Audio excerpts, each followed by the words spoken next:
Consciousness is what I am. By Joel S. Goldsmith. Except the Lord build the house, they labor in vain that build it. Psalm 127. Illumination dissolves all material ties and binds men together with the golden chains of spiritual understanding. It acknowledges only the leadership of the Christ. It has no ritual or rule but the divine, impersonal universal love, no other worship than the inner flame that is ever lit at the shrine of spirit. This union is the free state of spiritual brotherhood. The only restraint is the discipline of soul. Therefore we know liberty without license.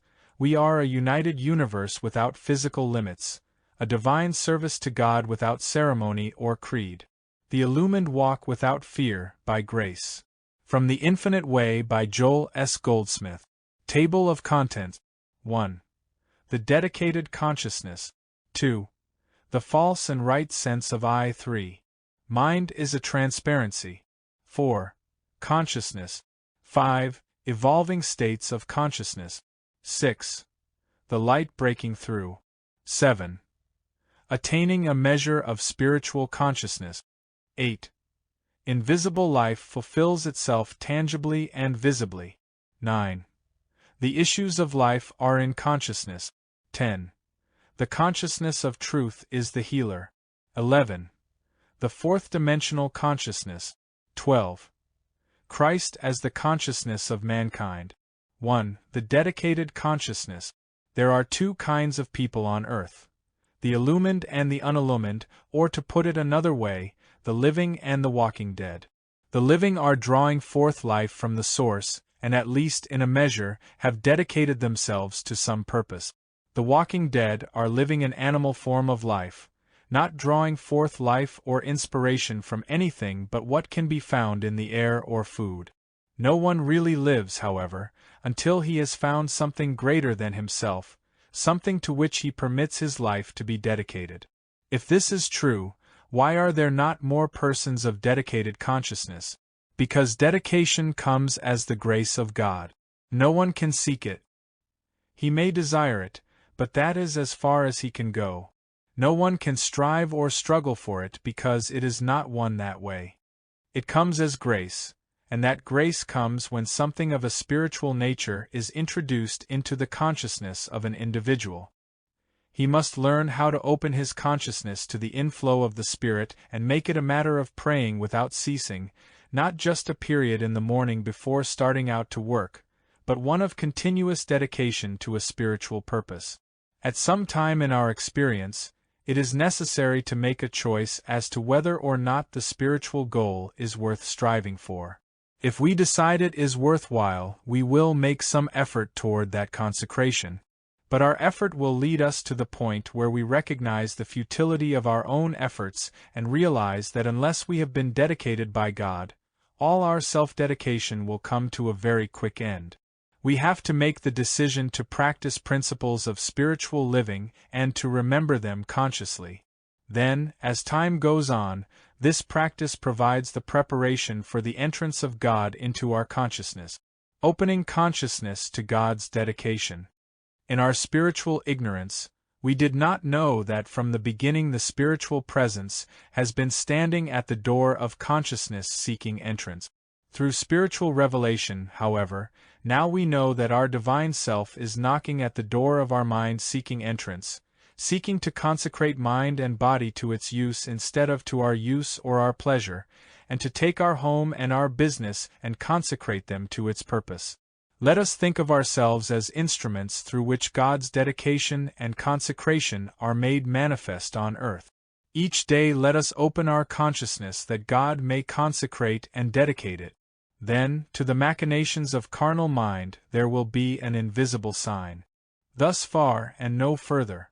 When the carnal mind, the belief in two powers, sees or feels that sign, it cannot get through because God has ordained, consecrated, and dedicated this individual consciousness unto his use. No weapon that is formed against thee shall prosper, if and when that thee has surrendered himself to God's dedication. Continuous dedication. Every day there should be a period in which we close our eyes, turn within, and invite God to come in. Let us think of our mind as a door. Since God, infinity, is omnipresent, the moment we open the door, this infinity floods us, and we are under grace. The grace of God is the wisdom that comes through the presence and the power, and that grace gives us our reward, recognition, and fruitage. But we have a part to play. Lord, I know you are knocking at the door of my consciousness, and I am opening my consciousness. Take over my mind and body. Be my soul, be my life. Then we can go for hours rightly guided, directed, benefited, and blessed. But another period of renewal must come. I stand at the door and knock. God, the infinite, the eternal, the immortal, the supreme fills all space and is omnipresence itself. As I open my consciousness to receive God, I am permeated with God consciousness. My mind is dedicated, my body, my business, my home, my talent, my everything is dedicated by God, and God is using it for its purpose, for which I am an instrument.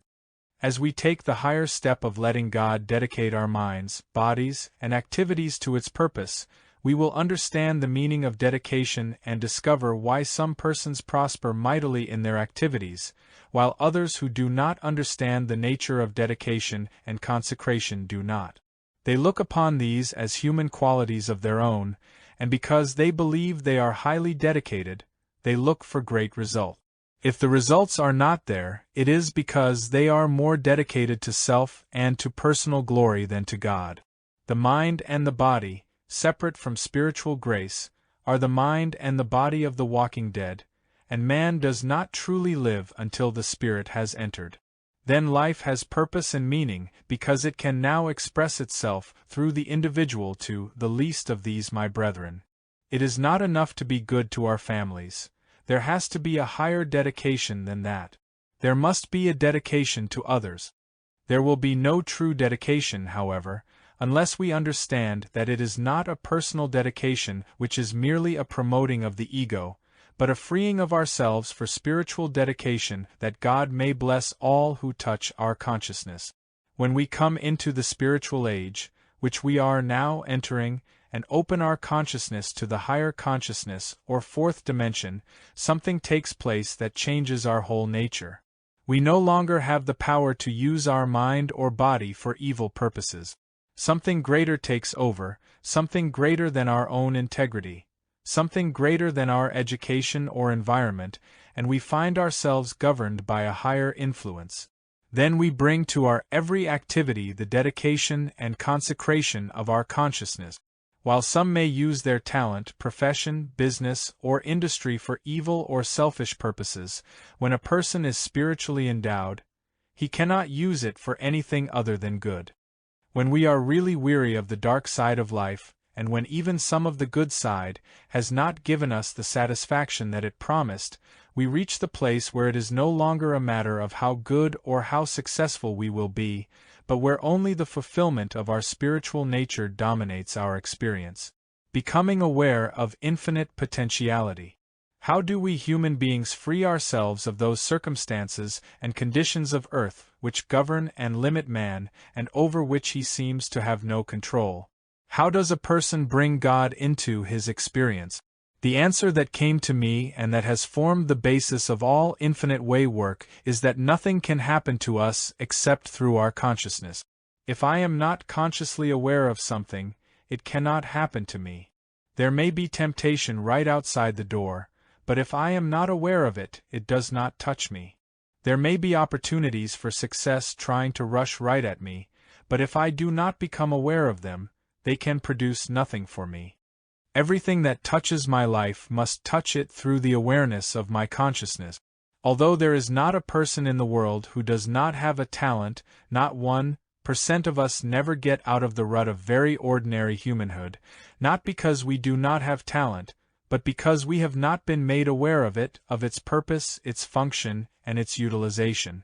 We can know beyond all doubt that everyone has a talent, and often more than one, because we did not create ourselves, nor did our parents create us. The Master Christ Jesus never spoke more truly than when he said, "Call no man your father upon the earth, for one is your Father which is in heaven." There is but one Creator, one creative principle, which is infinite and divine. It could not create anything of an unfruitful, unnecessary, or dead nature. Therefore everyone created in the image and likeness of God is imbued with some talent or gift of God. Through ignorance we may have embarked on a business career which proved to be unsuitable to us. Someone else may have embarked on a medical career which was not the right outlet for him, or someone else on no career. When, however, we acknowledge the fourth dimension, this that the Master called the kingdom of God, we have opened ourselves to its influence, and then we are ready to receive instruction. Discovering infinity within. As we close our eyes and turn within, we find ourselves in a blackness, a darkness, but the very place where that darkness is our means of access to infinity. In our acknowledgement of this, we are ready for an impartation to come to us. It does not come from without. It comes from within, and it does not come from anyone to us. It comes from the self of us to us. It comes from the center to the circumference of us, from the depths of our being to the surface of that being. We bring it about by our turning within and realizing, consciousness is what I am, and through consciousness, I have access to the kingdom of God, to infinity. Thus we have opened our consciousness that I, the divine self of us, may enter. In our humanhood, there are two of us, the man of earth and that man who has his being in Christ. At this moment, it is the man of earth who wishes to die daily, in order to be reborn of the Spirit, and who is now turning within, virtually saying, God, destroy my humanhood, destroy the limited sense of myself that I am now entertaining, destroy finiteness in me, destroy that combination of good and evil in me and consecrate me to yourself. Give me that purity which I had with you in the beginning. Through this surrender, we are opening ourselves to the divine influence that it may enter our consciousness and govern us. When we have attained the experience of meditation in which the Spirit enters, from then on that Spirit permeates mind and body. The purification process is then begun, which eventually prevents us from ever thinking of benefiting ourselves at someone else's expense or doing unto others something that we would not have done unto ourselves. It is no longer a virtue or a matter of self-righteousness with us. It is that we have given ourselves, our minds and bodies, to the fourth-dimensional consciousness, to this divine self, and it begins to function through and as us. No experience can go beyond the consciousness of the individual, and when the individual permits his consciousness to be dedicated to the service of God, that is the measure of talent or capacity that flows through. Even if a person were aware of no particular talent, he would soon discover that one was born in him, not really born because it was always there, and it evolves through his receptivity to the spiritual source. As we become aware that God, infinity, is the consciousness of the individual, it takes over and is manifested as harmony in greater and greater degree. There is then less of the human or the finite about us and more of the spiritual or the divine. This divinity does not always take shape in what is considered a spiritual activity, such as becoming a minister, a practitioner, or a spiritual teacher. Not at all. The divinity that takes over consciousness can operate just as effectively in the industrial or financial world or in the artistic or academic world. Spirit is infinite and functions in infinite form and variety. Industry itself is an activity that comes forth from spiritual consciousness, and one of the functions that industry performs ultimately is the support of art, literature, science, and music. As we are touched or influenced by spirit, the mind and body will function in any direction that can prove to be a blessing to the world. It will put some of us in a spiritual ministry, but will take some out of it and put them back in the business, artistic, or financial world where, in one way or another, they can serve the best purpose. Whatever we may accomplish on earth, we accomplish as we let the supreme power flow through us, serving God's purpose in any capacity given to us on earth. In the days of our complete immersement in humanhood, we walked, we ate, and we slept, but there was nothing of the joy of life about us, the freedom or the peace of life. Until the spirit that I within entered, we were just the walking dead. Opening the door. I stand at the door of your consciousness and knock. Not only am I come that you might have life more abundantly, but I will be with you unto the end of the world. This I, the soul of us, of which Jesus spoke, stands at the door of our consciousness and knocks. As we learn to close our eyes and through the darkness within realize that we have access to the gifts and riches of God, to the love and life of God, our consciousness is being enriched. As the days go by, we witness the fruitage of it in the changed relationships that take place in our life, in the increased amount of our supply, and in the improved condition of our health. This spiritual animating influence entering consciousness cleanses the mind and the body and maintains and sustains them in the image and likeness of God. But we have to open the door, we have to admit the Spirit consciously. To the human being, whatever good happens is looked upon mostly as luck, chance, or accident. Even though some of us may be born with ambition or talent, the fact that the talent comes to fruition is often accidental, and not always by design. Many persons of talent never have the success to which their talents entitle them. Many persons deserving recognition never receive it. To remove success or recognition from the realm of chance or accident, one thing is necessary: to bring ourselves under the law of God that we may be God-governed. That has to be an act of our own consciousness. No one can do it for us. While others may have a different way, the way given to me to teach is the way of meditation. So I have learned and have taught that consciously opening the ear 3 or 4 times a day, it need be for only 2, 3, or 4 minutes and sometimes only for 10 or 20-second intervals, opens the door of our consciousness. This is an invitation to God to enter. Sometimes immediately, sometimes slowly, but always eventually, the Spirit does enter. If we are meditating solely for some selfish motive or gain, eventually the Spirit may say to us, "You sought me only for the loaves and fishes. Get on about your business. I am weary of you." But if we turn within for the purpose of letting our mind and body be dedicated to holy and good purposes, then the Spirit will come quickly. Gradually, as the Spirit enters, it begins to reveal that He performeth the thing that is appointed for me. The Lord will perfect that which concerneth me. The secret of those passages is that He does not perform what we would like Him to do. He does not perform what we want done. He performs what He appoints for us, not that our will be done but that His will be done in and through us. When our work is dedicated by God, it is performed for us, in us, and through us, and the fruitage brought right to our doorstep. When we pray, our prayer should be, "I am dedicating myself to the love of God and the love of my neighbor as myself. I am dedicating myself to serving the least of these my brethren, and the greatest along with the least." When God dedicates and consecrates us to His service, we will be better in anything we do. A better lawyer, businessman, banker, minister, writer, sculptor, a better anything. The false concepts we have entertained of prayer, dedication, and consecration have bound us in every way in life. We have to eliminate these concepts and open our consciousness that we may be instructed from within. Then we will not only be instructed in the spiritual principles of life, but in the conduct of our business or profession. We will be better at any work than we ever were before because that spiritual influence is performing it. There is no possibility of praying successfully until we ask that the fourth-dimensional divine will be done in us and through us, and that we have the wisdom to perceive that will and follow it.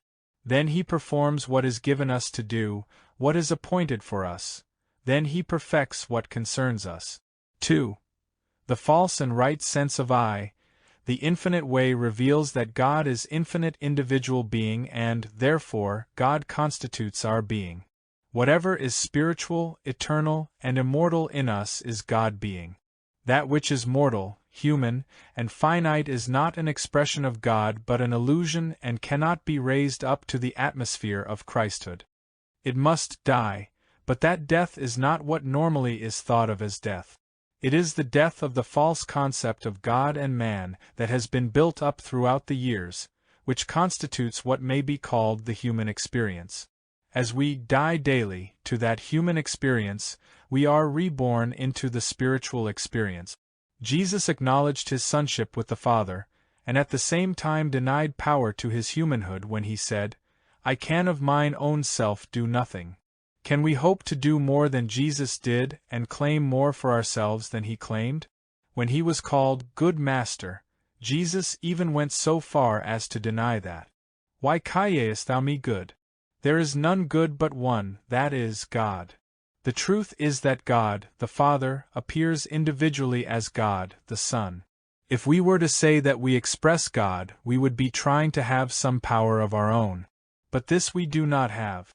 God, being infinite, God alone can express itself, and God expresses itself as individual being. It is God expressing, not man expressing, and God expressing becomes you and me in our spiritual identity. God always is the presence and God always is the power. Never do we have power, never. All power is God power as it flows forth from the Godhead, appearing as our individual capacity.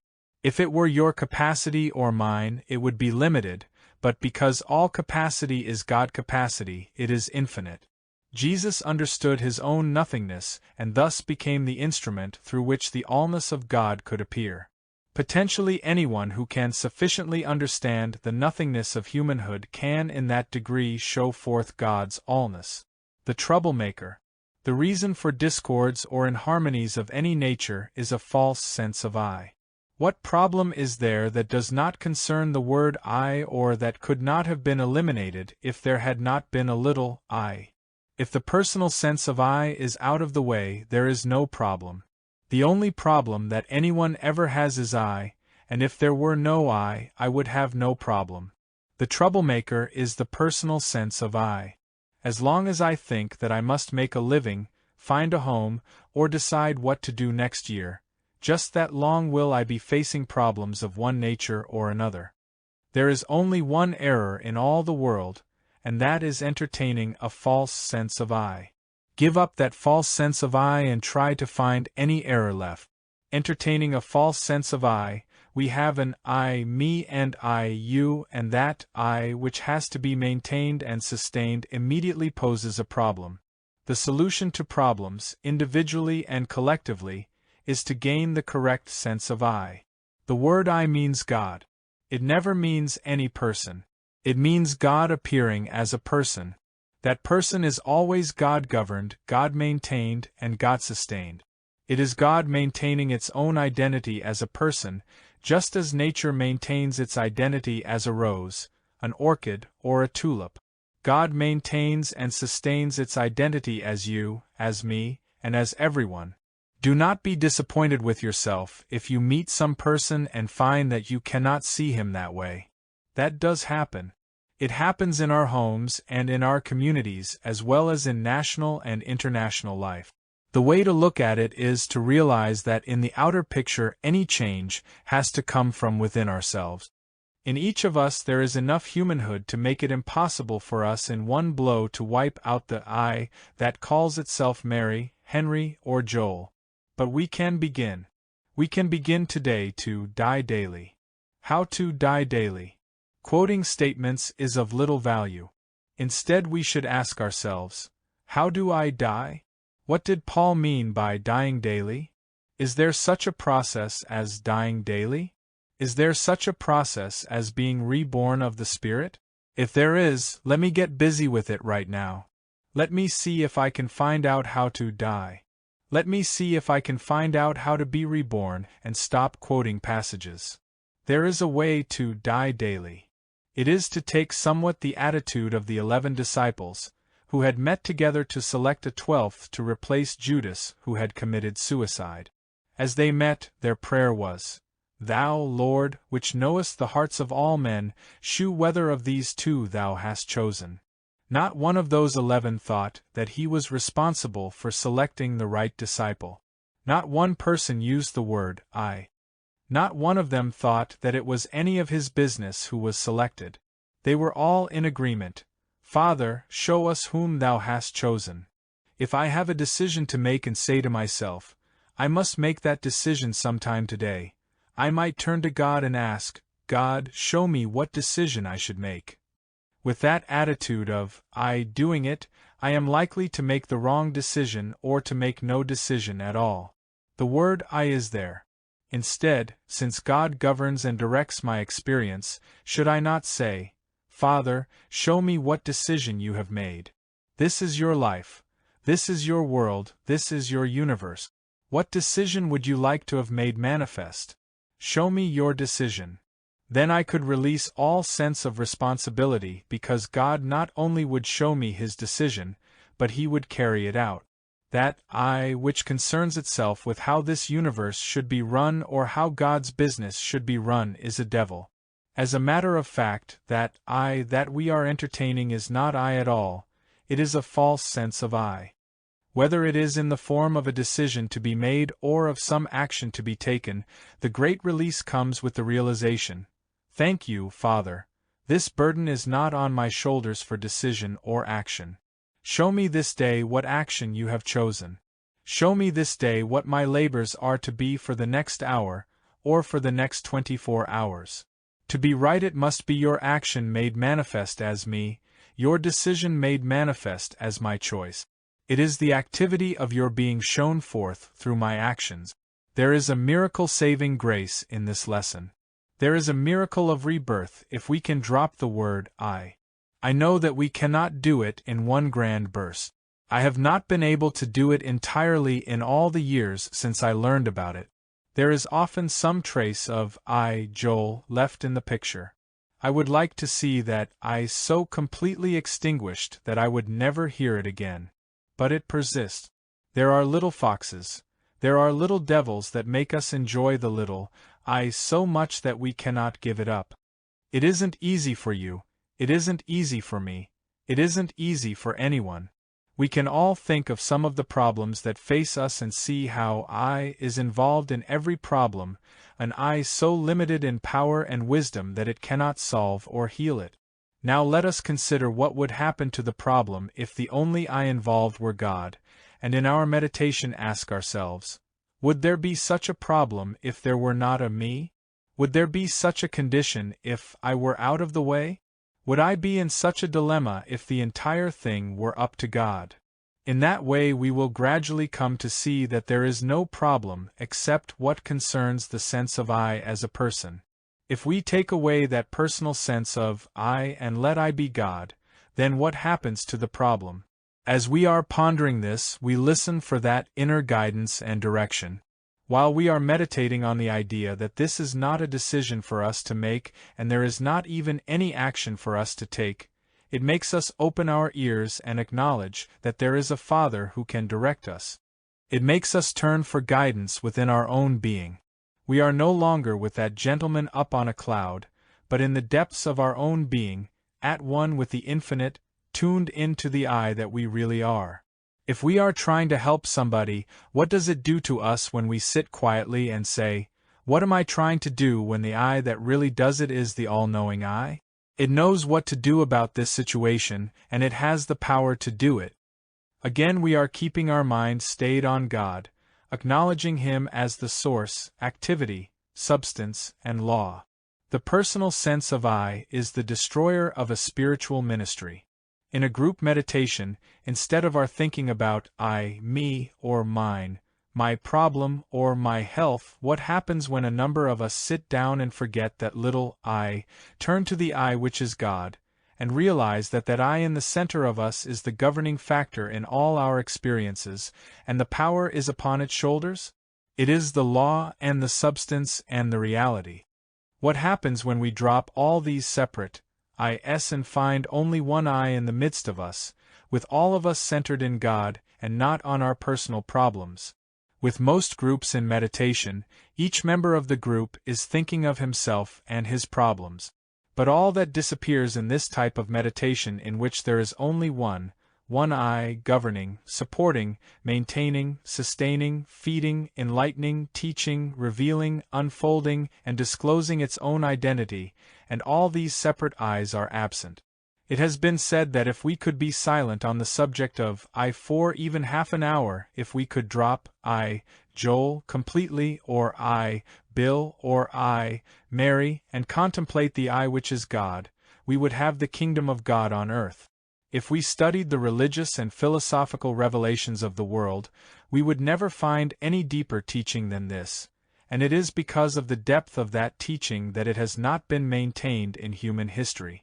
Whenever there has been a master to reveal it, there have been a few disciples able to grasp it. Then, with that particular teacher and his disciples gone, the teaching has died out because never in the world's history have there been many persons willing to set aside the personal sense of I. We have two examples of this in the lives of Gautama the Buddha and Christ Jesus. Buddha discovered this truth and taught it to his disciples, who were fired with the desire to give it to the world. To do that they founded ashramas where people could learn about it. But this defeated its purpose, and the Buddha took himself out of the world because that word, I, kept bobbing up. Somebody always wanted to know who was going to succeed the master. Somebody else wanted to know who was going to be the housekeeper, who was going to be the financier, and whose name was going to be on the estate. The word, I, came in again, and the spiritual import of the whole movement was wrecked. Jesus experienced the same thing, and his revelation is found in the book of John. He walked up and down the countryside, taught and preached in the synagogues, on the streets, in the homes, and on the hills, all because of an inner yearning to set the world free. He, too, found those who sought to sit on his right hand or the left hand. I came in again. It was not a question of what God wanted, only I. Then came Judas and his jealousy, and probably the jealousy of some of the other disciples. I popped in, always I. The word, I, is what has wrecked a spiritual work at every state and stage because some student will say to himself, oh, that's a great truth. That will put me on the platform, and if not, it will put me at the right hand of the master, or at the right hand of the leader. I comes in. Instead the student should say, oh, since there is no little I don't care whether I'm on the platform or down here. As long as I know that God is the only I am about my Father's business. Realize God as individual being. Miracles happen when I does not enter in. When somebody calls on us for help and we can realize that there is no such person, that there is no such I, the healing has already begun. But when we look upon a person as I and think, how am I going to heal him or improve him or enrich him? We have destroyed our effectiveness as a practitioner because there is no such I, the only I is God, and it does not need healing, teaching, or enriching. If somebody says, I am sick, and our response is, well, let us see what we are going to do about making you well, that is the blind leading the blind. The patient believes in a selfhood apart from God, and as long as we, also, have an idea of a selfhood apart from God, we are both going to land in the ditch. The only way we can experience a healing ministry from a high spiritual level is to be convinced that there is no I or selfhood apart from God. If there is no God. There cannot be God and a mortal being, sick, sinning, and dying. We not only wipe out the belief of a physical disease and a mental cause, but even the person who is experiencing it, and we come to the realization of his true identity. We do not take a human being and make him healthier, wealthier, and wiser. We reveal God as infinite, individual being. We are interested in seeing the God of his being come into permanent manifestation. The way to do that is to die daily to humanhood, to be reborn to our spiritual identity, and to realize when anyone calls for help that in all of God's kingdom there is no such person, no such condition. By maintaining and sustaining that attitude, harmony begins to appear. When anyone in our family or among our friends involved in any sense of discord comes to our thought, instead of being concerned to see how much we can help him, we sit down with, I'm not going to believe there is such a person. God is infinite individuality. God is infinite person. God is the infinite one, and besides God there is no other. The real way to help is to learn how to die daily, and the only way to learn that is to begin with a discipline of what I call, not I. No, this person does not concern me. He has nothing to do with me. That real and only I is taking care of it. Climb into that circle of God. In meditating, we never take a problem into the meditation, never, never. And never do we take a person who has a problem into our meditation. We leave both outside. We take nothing into the meditation but our pondering of God and God's world. What is God? What is the kingdom of God? What is the government of God? What is the result of God's government? What is the result of the kingdom of God on earth? What is the real meaning of divine love? How can I live the statement, "Love thy neighbor as thyself"? After I have told a person that I will help him, which I do at once, sometimes he comes back into my thought that afternoon, that night, the next day, or the next week. When that happens, I know the problem probably has not been met, so there is something more for me to do.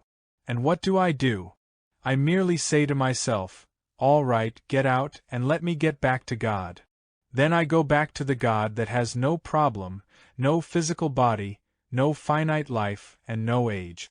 I stay right there with God, and if the person keeps trying to come in, I keep pushing him out. I won't let him come in.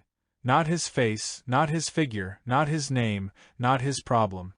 I do not want that false concept of I to come in. I tabernacle with the real I of the person's being, which is God. I commune with it, but not with the person's so-called human identity and woes. I commune with what he really is, God being. As I do that, harmony begins to appear.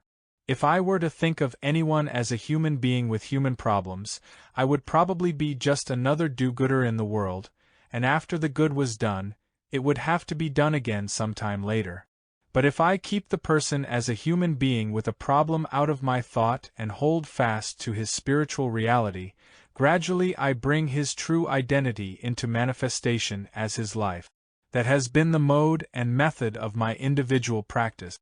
That is why there is a chapter on treatment or contemplative healing meditation in every Infinite Way book. While these meditations may vary, the basic principle in every one of them is the same. It begins with the word God and ends with God.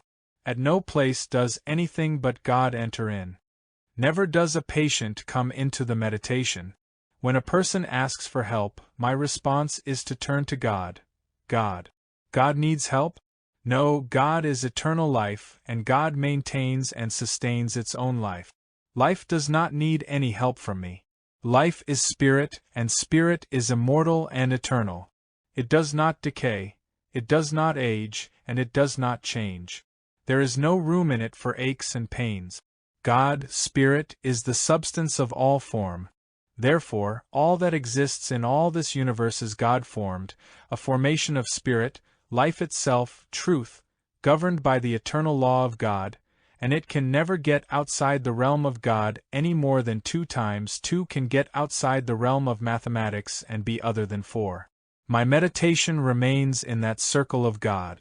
If it is a question of inactivity, I realize that since God is the source of all activity, there could be nothing other than perfect activity, because no one has any activity of his own. Only God has activity. God is the activity of being. No person has strength of his own. Scripture says, "The Lord is my strength." And God's strength never fails, so there is no strength to increase and none to decrease. A person is in danger of dying? How could that be if his life is God? The life of God is not in danger of dying. No, that cannot be. Poor drivers on the road? How could there be? There is only one mind, and that mind is the instrument of infinite intelligence, and it is the mind of individual being. According to appearances, there are many minds on the road, and numberless people are paying the penalty for accepting that belief. I hold to the truth that God is the intelligence of individual being, and there is only the infinite intelligence of God being made manifest. Man has no intelligence of his own. He cannot be wise or stupid. He cannot be good or bad. He cannot be sick or well. Only God is infinite intelligence. Only God is good. Only God is immortal life. I will not acknowledge that any person is spiritual, perfect, or good. I will acknowledge only that God is good. God is life, God is love, God is infinite wisdom, God is intelligence, and there is no person except God appearing. And so I do not credit any person with being good, nor do I condemn him as evil. I will not have any person. I will just hold to the truth that God is the only you of you, and the only thing that can be made manifest through you is God. But it is God manifesting itself. It is not even you. It is God manifesting itself as you, so you cannot even take credit for manifesting God, because you are not manifesting God. God is manifesting itself as you, no personal glory, no personal demonstration. Whatever evil we see has no existence. Our acceptance of it as evil is what is causing the trouble. Whatever of good we see is God manifesting itself, and ascribing that good to a person and saying, "You are healthy," or "I am healthy," or "You are wealthy," or "I am wealthy," is just taking away from God. Only God is healthy and only God is wealthy. We do not express that health. We do not manifest that wealth. God does. There is only God manifest as individual being, always God, and the glory is always God's. 3. Mind is a transparency. One of the steps leading up to living by grace rather than by taking thought is to keep the mind imbued with truth. In all the writings of the infinite way it has been made clear that we never outgrow the letter of truth, that is, the principles. We must always have them as a rock and a foundation. At first, we hold to the letter of truth intellectually. For example, we instruct the mind, as it were, to hold to God as one power. Through imbuing the mind with truth, we are remolding our state of consciousness, and one day we will not consciously have to hold to one power because it will be so much a part of us that we will not even have to deny any other power. The mind cannot choose to do this. We must choose, and we must hold to the principle of one power. Every time the suggestion of another power is presented to us, we answer with, "No, I have accepted God as the only power." As we abide in this principle, we are rebuilding our state of consciousness. We are dying to the belief in two powers and are being reborn into the consciousness of one power. Let us take another principle basic to the infinite way, oneself. God is infinite selfhood, God is myself, God is eier self, Tiere is only ohne self. The mind of itself cannot accept the principle of the oneself. It must be we who accept it and keep it in our mind. Every time somebody talks about an evil, dangerous, or insane selfhood, we come back with, "But there is only one selfhood, and I am that self." We hold to that truth against every appearance thrust upon us of a male or a female self, a poor or a rich self, a sick or a well self, and as we do, we die to the belief of many selves and are reborn into the consciousness of one selfhood. Instructing the mind on supply and health. The universal belief is that supply is outside in the world, and that we must struggle to get it. But the truth is, I am supply. I have meat to eat that ye know not of. If our mind knew this, we would not have to be given instruction about supply, but the mind is ignorant of this truth until instruction is given us. After we receive it, we keep the mind imbued with the truth that I am supply, I am the way, I am the meat, the wine, and the water. Tomorrow the temptation may come that we do not have enough, but our answer must be, wait a minute, I am not judging by appearances. I am now judging by the truth, and the truth is that I have meat the world knows not of, and I have 12 baskets full left over. As we dwell on that truth, the mind becomes so imbued with it that we are dying to the belief of lack and being reborn into the consciousness of omnipresent abundance. Many people wonder why, after having demonstrated supply, next year they must make another demonstration of supply, and later another one. Why is it not permanent? It is not permanent because they have not attained the consciousness of supply. They have merely had a demonstration of it by some fleeting awareness of their own or by the benefit of someone else's consciousness, but they do not have an attained consciousness of supply.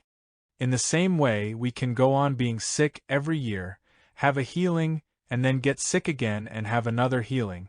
This is not necessary. What we must do is to attain the consciousness of health. To do this we have to die daily to the world belief in two powers and be reborn into a new consciousness of one power, the power of I Am. It is not a power that acts upon us. It is a power that acts through and as us. Mind is an instrument. The truth is that we are divine only when we have emptied ourselves of the universal belief in two powers and of a personal selfhood which we are trying to aggrandize, make rich or famous. When we realize that the self that we really are is God, it is clear that self does not need any glamorizing. It does not need any public adulation or fame. When we seek after fame and let the world chase after us, we sell our birthright for a mess of pottage. The world has a crown in one hand and a cross in the other, and we need not think it will ever be satisfied until we mount that cross. Every champion has discovered that. As soon as he becomes a champion, the fickle crowd begins cheering the other contender. Vanity of vanities, saith the preacher, vanity of vanities, all is vanity. It really is.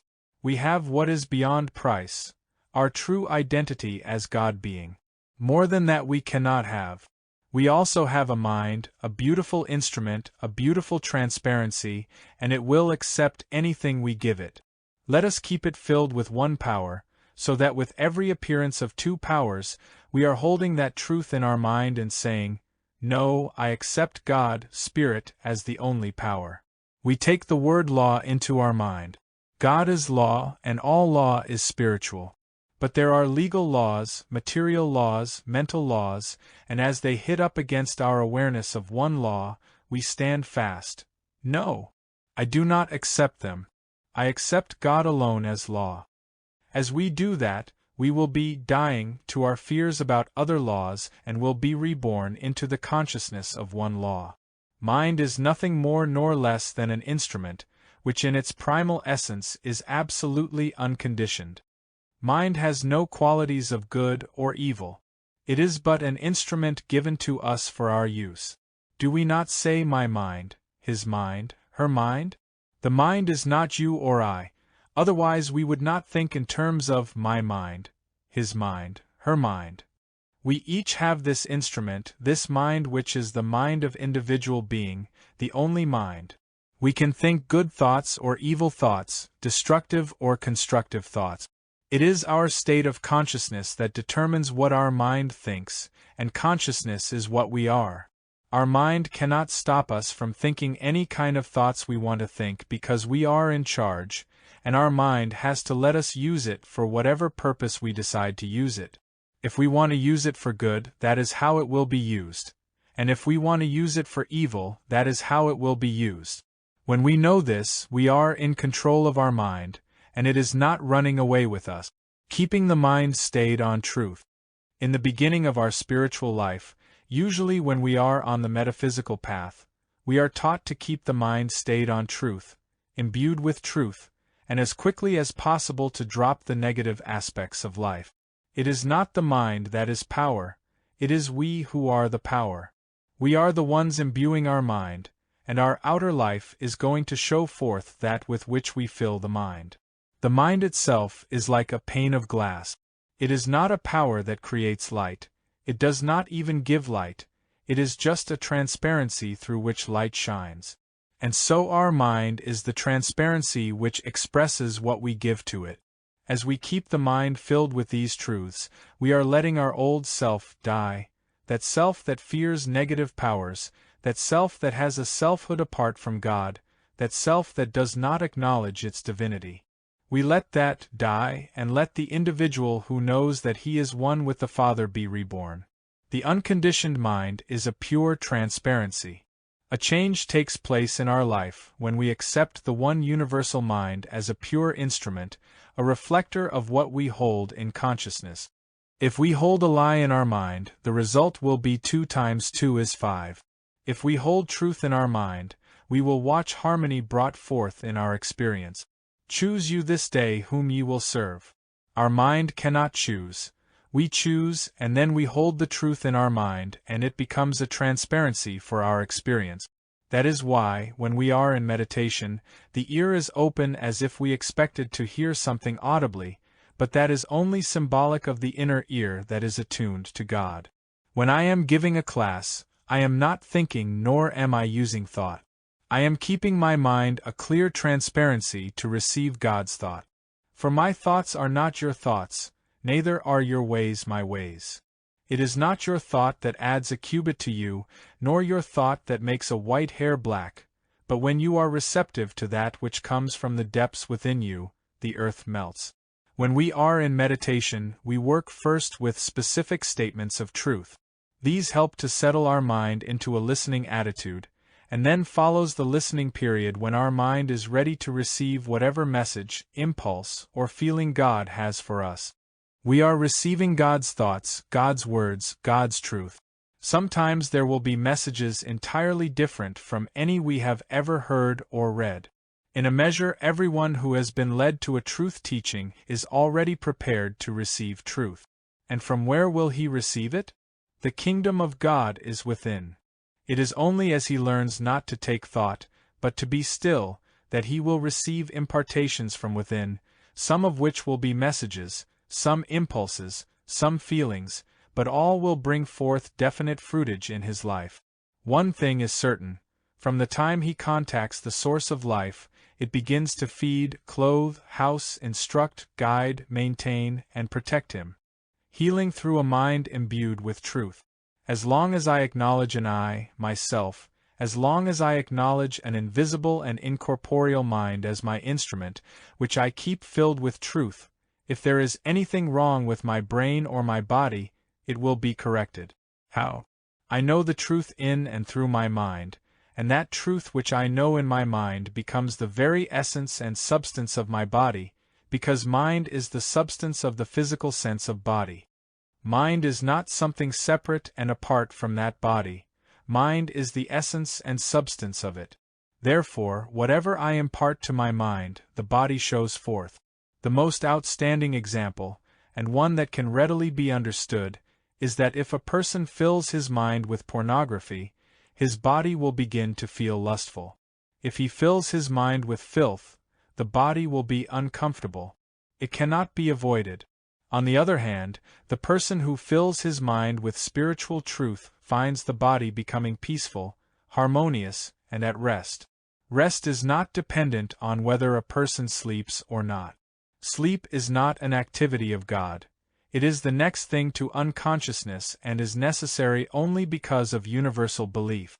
Rest is necessary, but we can rest by filling our mind with spiritual truth. As we do, our body comes to rest and is at peace. It may bring on sleep or it may not, but in this work we have proved how little sleep one really needs when the mind is imbued with spiritual truth. Whatever the nature of that with which we fill the mind is what the body responds to. If a practitioner realizes the truth about God, man, body, law, and substance, and so fills his mind with spiritual truth that he attains an absolute conviction that there is only one presence and one power, he is able to bring healing to himself and to those who turn to him for help. As the days and the nights are filled with prayer and knowing the truth without ceasing, a person's life becomes a continuous living of truth and holding it up to every appearance. When you begin to look on all discord not as a thing or a condition, but as merely an appearance, good healing work begins. If you think you have a disease or a condition to overcome, you will never be a really good healer. You must learn not to treat anything as a condition, but to treat it as an appearance or suggestion, whether it is unemployment, insanity, cancer, or consumption. Then let the appearance hit up against a mind that is imbued with truth, and you will begin to do healing work even before you are reborn, but your rebirth will then come more quickly. Hold to the truth. Do not do battle with the appearance, but let it hit up against your mind which is imbued with truth, and the appearance will dissolve. If you try to do something to it, you will become enmeshed in it, because you are accepting it as real, whereas it is not real. If it were real, it could not be healed. If God made it, you could not unmake it. Be assured that what God has made, no man can change. It is only because God never made sin, disease, and lack that you can feel completely free within yourself that these are going to disappear out of your life. They will disappear in proportion as you can maintain spiritual principles in your consciousness, hold them in your mind, and let yourself be reborn of truth. If we accept the metaphysical principle of keeping the mind stayed on God, if we hold to the positive side of life and let the negative side gradually be weaned away or allowed to atrophy, we will discover that we ourselves govern our life, our mind, and our body. But we do more than this. Eventually the day comes when we are not thinking any thoughts at all, we are receiving thoughts. And that is where the I comes in, the I that is God. When Paul said, I live, yet not I but Christ liveth in me, he meant that he was at that moment receiving life, instruction, dominion, and government from the transcendental and invisible self. The mind is carrying out the instructions, only instead of our giving the mind the instructions, they are now coming through from the I which we really are. Then we can say that we are not really doing any thinking. Thoughts are appearing, thoughts are coming to us. God is not mind is not power, but mind in its unconditioned state is a perfect transparency for God. If we keep our mind imbued with spiritual truth and spiritual harmony, we will soon find that not only is our own mind a blessing, but also the mind of everyone within range of us. 4. Consciousness. The word consciousness is one of the most important words in the message of the infinite way, but it is as difficult to define as is God. Any name that could be given to God is not God. Even the name God itself is not God, nor is soul, spirit, principle, or love. They are merely words revealing certain facets of God. There is no way through words to attain an understanding of God. When you have come to an end of words, you will discover that there is something that is not a word, but is yourself, and that is I. He is not a word, he is myself. When Moses attained the revelation of I am, God was revealed to him, and he attained the experience that goes beyond words. The Master Christ Jesus said, I am the way, the truth, and the life. He was declaring I, and therefore he could ultimately reveal what Moses knew, that I and my Father are one. Expanding awareness. When you say I, or when I say I, the next question is, who am I? What am I? Where am I? What is my function? This is the mystery of the ages.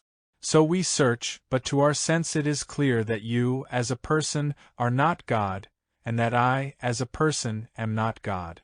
What we know of ourselves with the mind certainly would not permit us to believe for a moment that a human being could be God. Yet I is God, or else all the revelations of the world are wrong, but as I know myself, I definitely am not God because I know all my own weaknesses. I know all my own fault.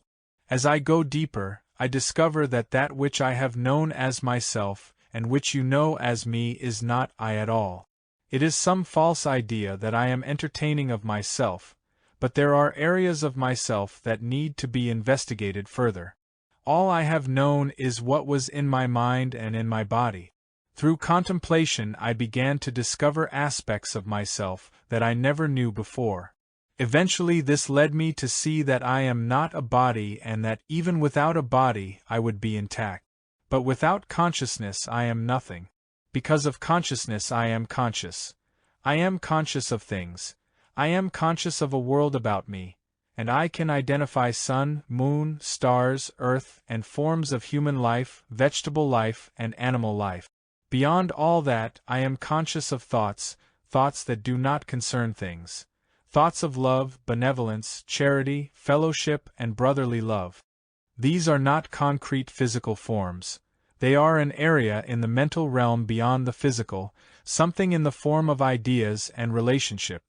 At some moment, I become conscious of a feeling within me that is a reaching out, and then a feeling of a response which I recognize to be prayer and communion. I and my Father are communing. I am communing with something unidentifiable within, peaceful, sometimes joyous, freeing. Thus I am conscious not only of what is in the physical realm and the thoughts and ideas of the mental realm, but now I am becoming conscious of a realm that is beyond things and thoughts, beyond what I can see and can think. I have to ascribe to it the word feeling, but it is not feeling in the sense of touch but in the sense of awareness. All that I have described in these few words ultimately led me to the revelation that consciousness is what I am because all there is to me is being conscious of. If I were not consciousness, what would I be? I do not mean if I were unconsciousness what would I be, because if I were unconscious, consciousness would still be functioning. Consciousness would not have been removed. I would just be temporarily not aware of it. But suppose consciousness were obliterated, then what would I be? A vegetable, and not even a live one. In other words, I could do without feet and hands. I could even do without eyes, and yet be conscious and alive. But I cannot be rid of consciousness and have anything of me left. Consciousness is what constitutes my being. Consciousness is what I am. Take away consciousness, and I am nothing. Give me consciousness, and I am all. I am all that I can become conscious of. I am all that I can include in consciousness, and besides that, I am even more because in addition to what I am conscious of, I am consciousness itself. But if I am conscious only of a physical universe, I am living on the animal level of life, aware of nothing but physicality in one form or another. This was the stage and state of consciousness of our ancestors in the cave-dwelling, prehistoric days, when man lived entirely by force and physical feeling. The beginning of the mental era can be traced to that time when man began to discover science, mathematics, the building of roads, temples, and pyramid. That was an evidence that the mind was opening, and man was beginning to live as both a mental and physical being. He was a mental being living through the physical body and erecting a physical universe, but with little or no awareness of anything beyond that. As far as he was concerned, mind and matter, intelligence and form were all there was. The animal man, originally aware only of body and things, later became a mental being aware of mathematics, astronomy, architecture, beauty, and philosophy. In the same way the mental and physical man, who in reality was never a mental or physical man, but was a state of consciousness at those levels, now broke through the limitations of the mind and became conscious of a higher level of life. When a person who is partly a mental and partly a physical being receives light, illumination, initiation, call it what you will, he is endowed from on high and breaks through the barriers of the mind, becoming conscious not merely of a physical and mental world but of a spiritual world. To some extent, the person knows the pains and pleasures of the body, the pains and pleasures of the mind, but to these now are added the greater pleasures.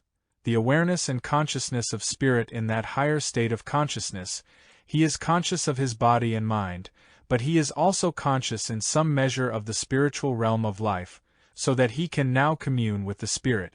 The Spirit of God becomes one with his Spirit. The life of God becomes one with his life, and in this communion he can be at home in a realm that the human being does not know exists and would deny if he were told about it. When I know that consciousness is what I am, I know that the reason I am consciousness must be that God is consciousness, for I am one with the Father. There cannot be an offspring separate and apart from its basic substance, certainly not in the face of the mystical revelation that all that God is, I am, and all that the Father has is mine. Behind the body and mind is consciousness. At first, you may accept merely intellectually the truth that not only are you the physical person you can see in the mirror, not only are you this mental person who can read, write, think, plan, and create, but that except for consciousness you would not know yourself as body and mind.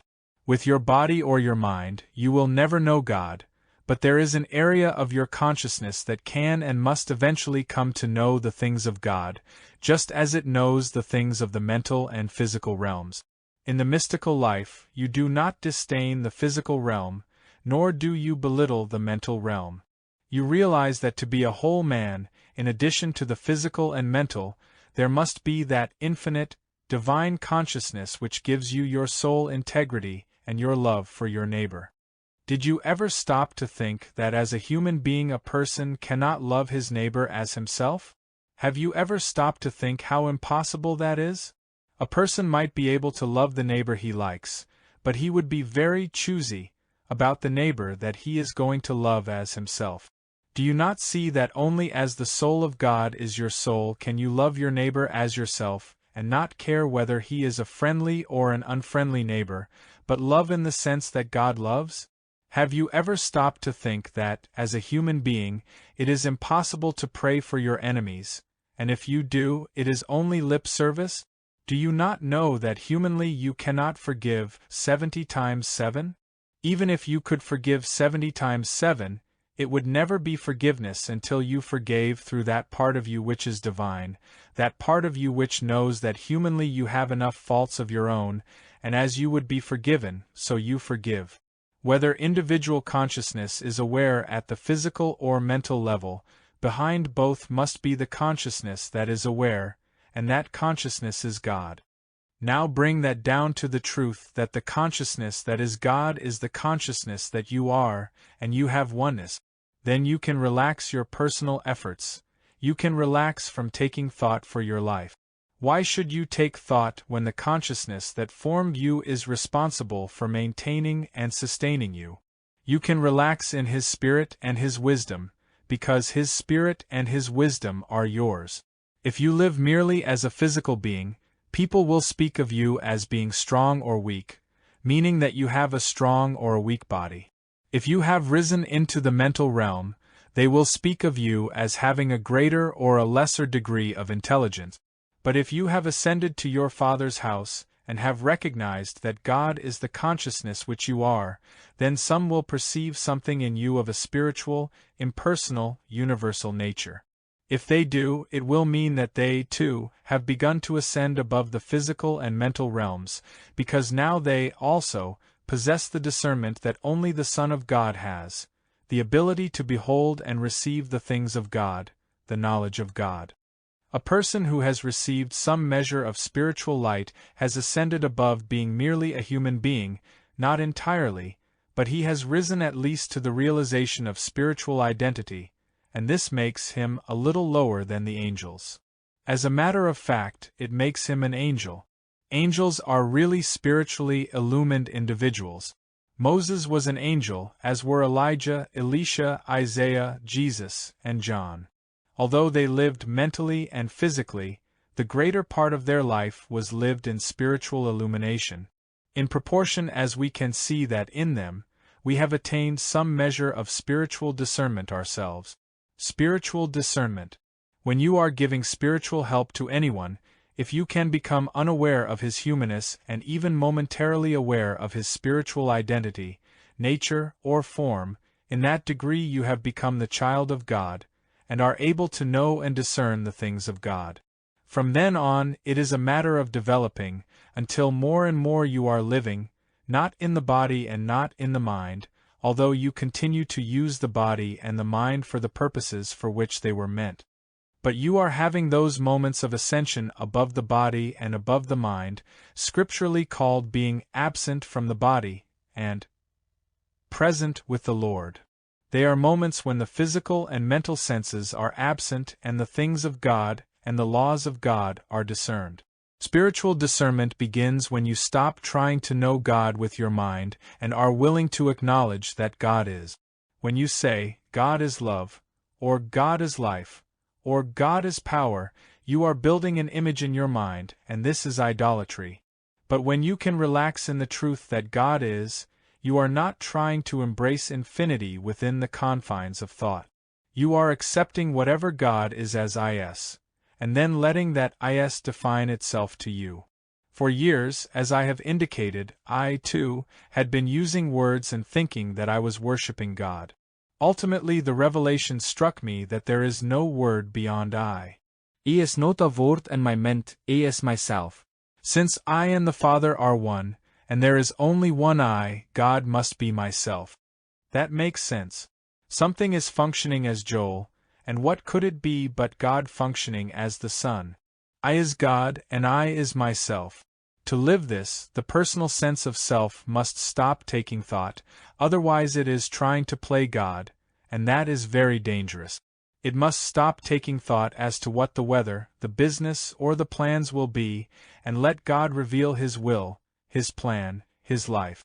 To return to the Father's house, remember that you and the Father are one, and God consciousness and your individual consciousness constitute that oneness. In proportion as you are listening, you are consciously aware of the presence of God, the power, the reality, the joy, the spirit, the life, and the wisdom of God. In your body and in your mind, you cannot know the things of God. Recognizing yourself as consciousness, however, and adopting the listening ear, the attitude of consciousness, you become the child of God that is joint heir to all the heavenly riches. This is because all that the Father consciousness has your individual consciousness has. 5. Evolving states of consciousness. There is an invisible substance or essence called consciousness, which can be experienced, but never defined or analyzed. It has a meaning beyond that found in any dictionary, a meaning that we can comprehend only through our spiritual awareness or powers of discernment. Consciousness is not only eternal and omnipresent, but it is our individual consciousness or awareness, the substance, cause, and law of individual being. That consciousness is so infinite that it fills all space, not merely on earth, beneath the earth, and in heaven, but it is the consciousness of the entire universe, from everlasting to everlasting, without beginning and without end, unconditioned, eternal, immortal being. This unconditioned consciousness functioned in its fullness in the beginning. We were the expression of that functioning, and our experience was wholly pure, immortal, and eternal. There was no sin in it, no disease, no death, no lack, and no limitation. It was a pure state of spiritual being. At some time in the history of mankind, man lost his divine heritage, that is, he became unaware of it. It is described in Scripture as the Adamic experience. Adam and Eve, symbolic figures, represent the human race which accepted a belief in two powers, a power of good and a power of evil, and by accepting that belief they were driven out of the Garden of Eden and became separated from their source, God consciousness. That is the belief, but nothing really can separate anyone from infinite divine harmony. As a result of the sense of separation that sprang up, symbolized by Adam and Eve being cast out of the Garden of Eden, we find a mortal concept being entertained in the form of two sons. These two sons were the mortal concepts of the human race, one good and one evil. With that concept, the human race went deep down into degradation, into the lowest form of human life, even cannibalism in some places, with murder a natural accompaniment of this low state of consciousness. From that time on the human race, as such, had no contact with God. It was that natural man who receiveth not the things of the Spirit of God. The Master summed it up in these words, "If a man abide not in me, he is cast forth as a branch and is withered." That is the human race. It is not you or I as individuals. It is all of the human race.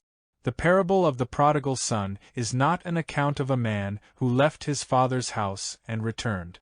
It is the story of the human state of consciousness that left its father's house to wander on earth, setting up a selfhood of its own, and finally coming to the place of creating such marvelous things that it now wonders if they will not turn on him and destroy his life.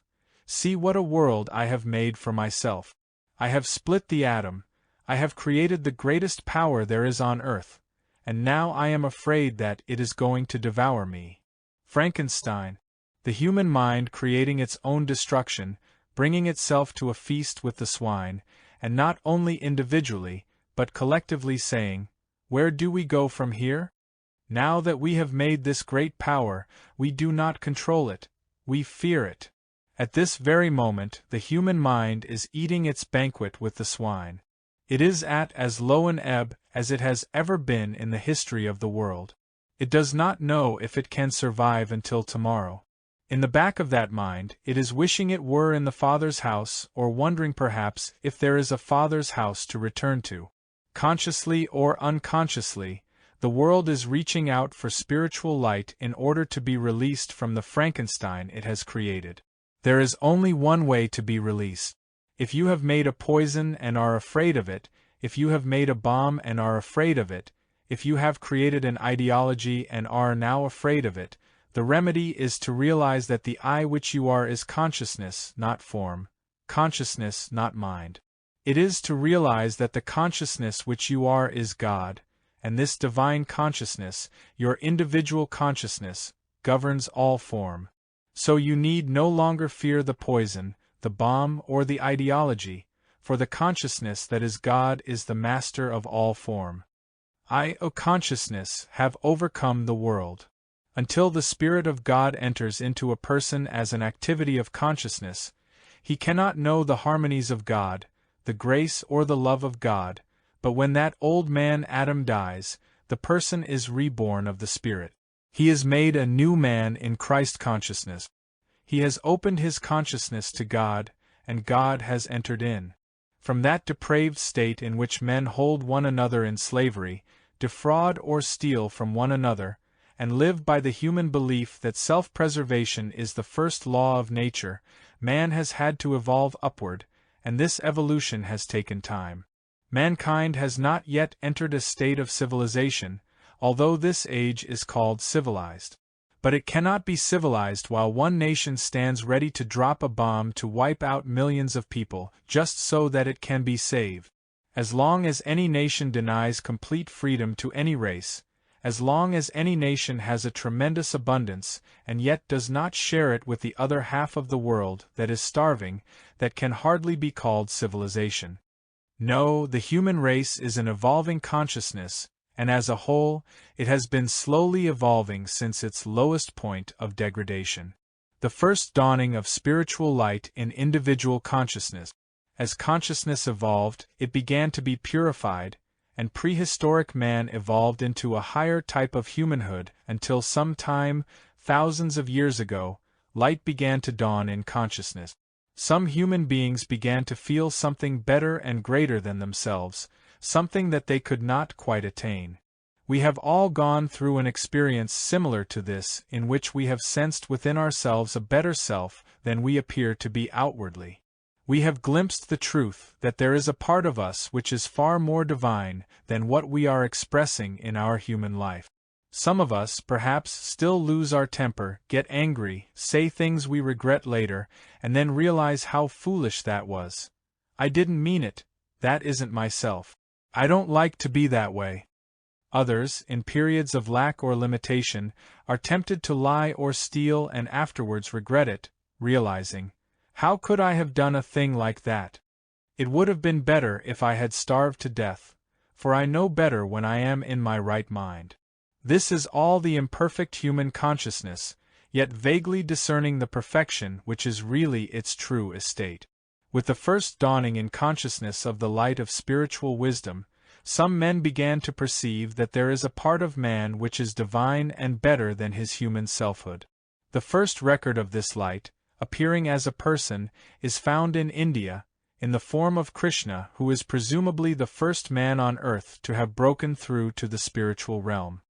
His given name may have been Joseph, John, or Paul, or whatever its equivalent in India would be, and so he was probably called John the Krishna, or Paul the Krishna, meaning the light or the enlightened one. But as time went on, the human personality was forgotten and he is identified only as the light and so becomes Krishna, the light or the enlightened one. Krishna was the divine consciousness which broke through into the mind of man and then was personalized as if it were a man, but it was not a man. It was the light of spiritual consciousness which permeated the mind of an individual and brought to light the first spiritual or fourth-dimensional awareness.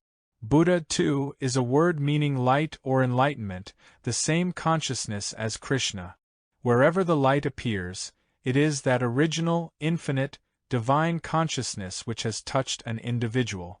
About 500 years later, this light again appeared in the Holy Land. Here lived Jesus, a Hebrew rabbi, who became the Christ, the light of the world, the Savior, or the Son of God.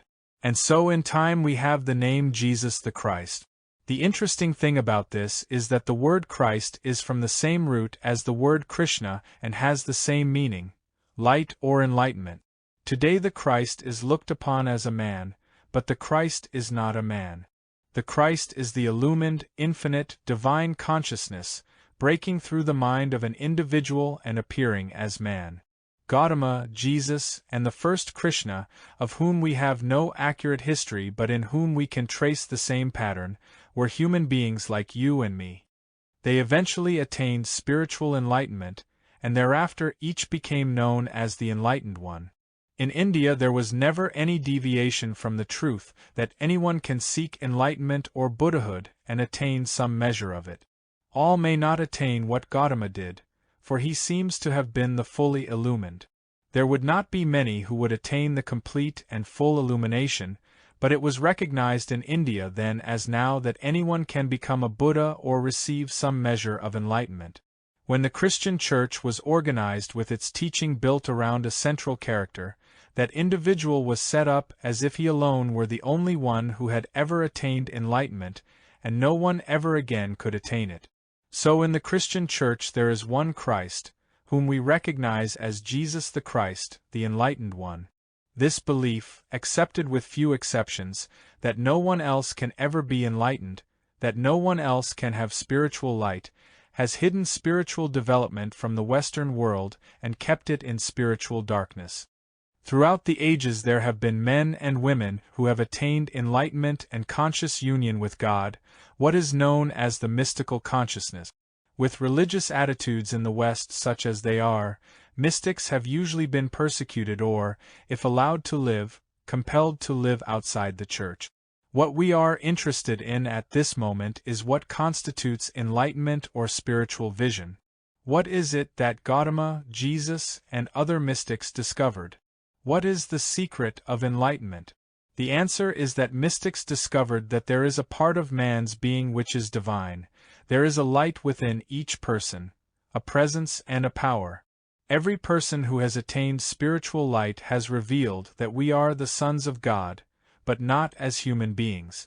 Those of spiritual vision were able to perceive that the same divinity within them is within every one to be uncovered, revealed, lived, and demonstrated. These mystics have also taught how we can attain spiritual wisdom and bring to light our divine sonship. Accepting their word that there is only one creative principle makes of us brethren, children of the one Father. This evolving consciousness which has led man up from the caveman to his present state is leading him to his divine origin. Freedom as an idea of evolving consciousness. As consciousness evolved, the ignorant, the illiterate, the slaves, and the non-religious began to perceive a higher state of being than that in which they were living. They became more aware of the nature of freedom, liberty, equality, and justice. The first people to attain a considerable measure of freedom were the Greeks, who brought some of the ideals of freedom to full flower. Here we have the beginnings of the great philosophies, including metaphysics and mysticism. But much of it was lost, and ever since freedom has been flowing in and out from one place to another, never surviving permanently anywhere. It was Thomas Jefferson who said that our very freedom has within itself the seeds of its own destruction, meaning that as men become free and life becomes easy, it is a normal human characteristic to begin to enjoy life and not be too watchful, but rather to assume that because they are free and happy today it always will be so. Such an attitude opens a way, as past history has shown, for the opposite idea to enter and eventually to overthrow freedom. As consciousness evolved, it aroused first, as in the case of the ancient Hebrews, a desire for conditions that they knew nothing about. They could not know what freedom meant, or justice or equality, and yet their vision was leading them toward it. This has always been true in the history of mankind. Ideals have always gone beyond the living of those ideals, and it is true to this day. I doubt that there is anyone reading this book who has not had glimpses of his spiritual identity, of what he could be if only he could attain what he inwardly feels. We have advanced far enough in consciousness so that we do know that in our true state we are spiritual, eternal, and immortal, but there probably is not one of us who is not kicking against the pricks, against illness, economic lack, injustice, or some form of bondage. We know that they have no right to be. We know that there is something within us that could break these shackles, but it is not possible to know that until consciousness has evolved to a high degree. As consciousness evolved, some attained a measure of freedom from bondage to the things of this world. No longer is the call of the world so strong. Moreover, there is an attained freedom from sense desires and sense limitations and a willingness to see all mankind made free. The degree of realization is the measure of attainment. There is a part of our being which is already free and which contains the essence and activity and law of our ultimate freedom. With this realization, which has existed for thousands of years, why is not all mankind free? Is it not because we receive the ideals of freedom, liberty, justice, the ideals of spiritual being and of divine identity, but then something takes us away from the direction in which these would lead us, and we begin to resort to outside measures to help us attain what can be attained only from within our own being? The first temptation is to use human force, mental or physical force, and begin to combat the enemy, whereas the most difficult thing in the world is to close ourselves in tight and realize that we need not resist evil. The battle is not ours but God's. Regardless of the truth that for centuries consciousness has been revealing and disclosing the ideals of spiritual sonship, we still have been trying to demonstrate it by human means.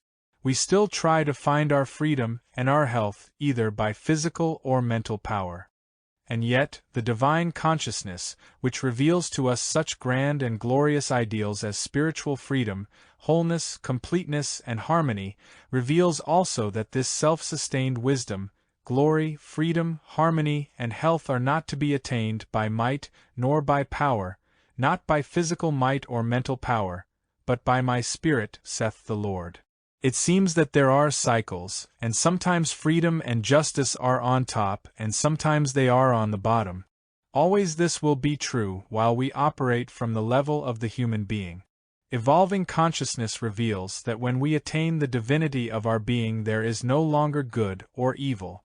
There is only the perfection of God made manifest, and this has no qualities and no quantities. It is infinite, eternal, immortal, and spiritual. Consciousness has now evolved to a point, already demonstrated by a number of mystics, in which it will be possible for us to be led to the realization and demonstration of our divinity. Not only will we no longer be good or bad men and women, we will be children of God, governed by God spiritually and eternally. In the beginning, the divine consciousness was your consciousness and mine, and we had no other consciousness than that. We were as infinite, as eternal, and immortal as God, for God consciousness was individual consciousness, and these were one. Through the limitations of the human mind, there is no way to understand how all of God consciousness can be mine and still all of God consciousness can be yours. This can be understood only when God can be realized as Spirit. With God as Spirit, we can understand that God cannot be divided, separated, or cut up into pieces, but that God is always one, infinite, and God is the mind of you and of me. When Paul said, "Let this mind be in you, which was also in Christ Jesus," he did not say that we were to have a piece of that mind or a little of that mind. He said, "Let this mind be in you. And now, O Father, glorify thou me with thine own self with the glory which I had with thee before the world was." God is infinite consciousness, the divine consciousness of this universe, the consciousness of man and of the animal, vegetable, and mineral worlds. Since God is infinite, God could have evolved this world, and all that therein is only out of the consciousness which God is, and therefore we individually have existed from the beginning. We were never born, We will never die because God evolved us out of His own consciousness, and that which God has joined together can never be put asunder. I and my Father are one, is made so, not by me but by God. God established the relationship that God, the Father, and God, the Son, are one in the beginning, and that oneness endures forever. 6. The light breaking through. Primal, original consciousness is pure, infinite, harmonious, and all good, and this is the consciousness of individual being. When we cut ourselves off or are cut off from that infinite divine consciousness and come to have a mind and a life of our own, separate from God, we are no longer under the law of God. Life then becomes a matter of chance, a statistic, sometimes good and sometimes evil, but more often evil than good. The only hope for a restoration to harmony is to return to the Father's house and be united again consciously with God. Fortunately, this does not depend upon us. It is not our human efforts that bring us back to God. It is the grace of God breaking through. I hope that none of us will ever think that we brought ourselves to a spiritual teaching or that we are responsible for remaining on the spiritual path or for any spiritual progress in our life. This would destroy all our chances for real progress. If we think of the millions of people on earth, who from almost any standpoint are as good or better than we are, and who are not on the path, but are surely entitled to be on the spiritual path as much as we are, it must be clear that we have not come this far because we deserve it or because we have chosen God. To believe that we of ourselves have chosen a spiritual pathway would be egotism in its final stage. No, God has chosen us. The finger of God has touched us, not because we have earned it, deserved it, or are better than the rest of mankind, but for reasons which go back long before our present experience on earth, reasons that have to do with evolving consciousness which always comes to fruition in its own time. Ye have not chosen me, but I have chosen you and ordained you. I have chosen you out of the world, therefore the world hateth you. As we evolve from state to state of consciousness, at last we return to where we were in the beginning with all the glory we had with God before the human sense of world was. It is not our human efforts that draw us back to God, it is the primal substance, consciousness, drawing us back to itself. This process can be likened to a bucket of water into which dirt has been thrown. The dirt cannot remove itself, but eventually it will settle to the bottom and leave the water as pure as it was before the dirt was added. So it is that the consciousness which we are and which has had thrown into it the dust of the Adamic dream, the crime, the slavery, the belief in two powers, that consciousness remains pure and is never contaminated. We began as infinite pure consciousness and, regardless of any meanness or selfishness today, there is a force working in us and through us gradually dispelling it. Over the centuries it eventually dissolved the evil or corruption that had been taken on until one day we found ourselves closer to what we were in the beginning. We do not choose God, we do not choose the spiritual life, we do not choose to be on the spiritual path. A human being is not capable of such a choice. A human being is a creature separate and apart from God. But at some point in his evolution, the light breaks through and puts him on the path. We cannot claim credit for this because, as human beings, we would never be other than human beings. Spiritual consciousness is projecting itself in and through human consciousness, leading us forward step by step. It is inevitable that some few should be a little ahead of the parade. The grace of God touched these few before it caught up with the mass of humanity, which is not yet sufficiently advanced and may have to live another life or even 2, 3, 5, or 7 before it is ready to recognize the grace already established within. The cry for freedom and liberty is louder now than it has ever been on earth, and it is not unnatural that the forces that would prevent it would also scream a little louder because in the human picture good and evil are always contending one with the other. But since consciousness is unfolding toward its fulfillment on earth, those who stand in the way of freedom, liberty, justice, equality, and brotherly love will be crushed. Anyone who fights against the activities and qualities of God is fighting against the evolving or unfolding of consciousness. evidences of an advancing state of consciousness. With the coming of the printing press, knowledge began to replace ignorance, light to replace darkness, and the mind became a greater transparency for the divine consciousness. Grossness and dullness are removed in proportion as knowledge and wisdom enter, and the mind becomes imbued with ideas and ideals about which it had never before heard. An example of this is that today some men and women who are important and successful in their fields of work are devoting their time to doing away with capital punishment. Offhand one might say, why be so solicitous of murderers? What difference does it make what happens to them? But these concerned individuals are not thinking so much of the murderer or the criminal as of the effect on the men and the women who either as jurors or judges have to sentence their fellow men to death, or others who have to take an active part in the execution. When these men and women who participate in that activity have succeeded, they will almost have wiped out wars by that one act alone of revealing to human consciousness the horror of taking life even legally. Is it not a natural step from that to the realization that we ourselves are guilty of legal murder when in war we send our children out to kill and be killed, knowing that they are certainly going out for no noble purpose? The most that can be said is that we are sending out young 18, 19, and 20-year lives to be snuffed out so that the 40, 50, and 60-year-olds can stay at home, prosper, and be at peace. How great is the hypnotism in the world when parents believe that they are being noble when they send their children out to war. It is going to take some kind of a shock to awaken mankind to what it has been doing. But with 3 wars to think about, it has been receiving that shock. It has had Nagasaki and Hiroshima, the bombing of Berlin, Leipzig, Dresden, and London to think about, and other more recent events, and it is thinking. The mind of man is thinking because it has had access to knowledge which heretofore has been denied it. The light of spiritual truth is breaking into the consciousness of man through many different avenues and bringing with it a higher sense of life, which we now see being made manifest on earth. The original idea of social security was one of those human manifestations of a divine idea.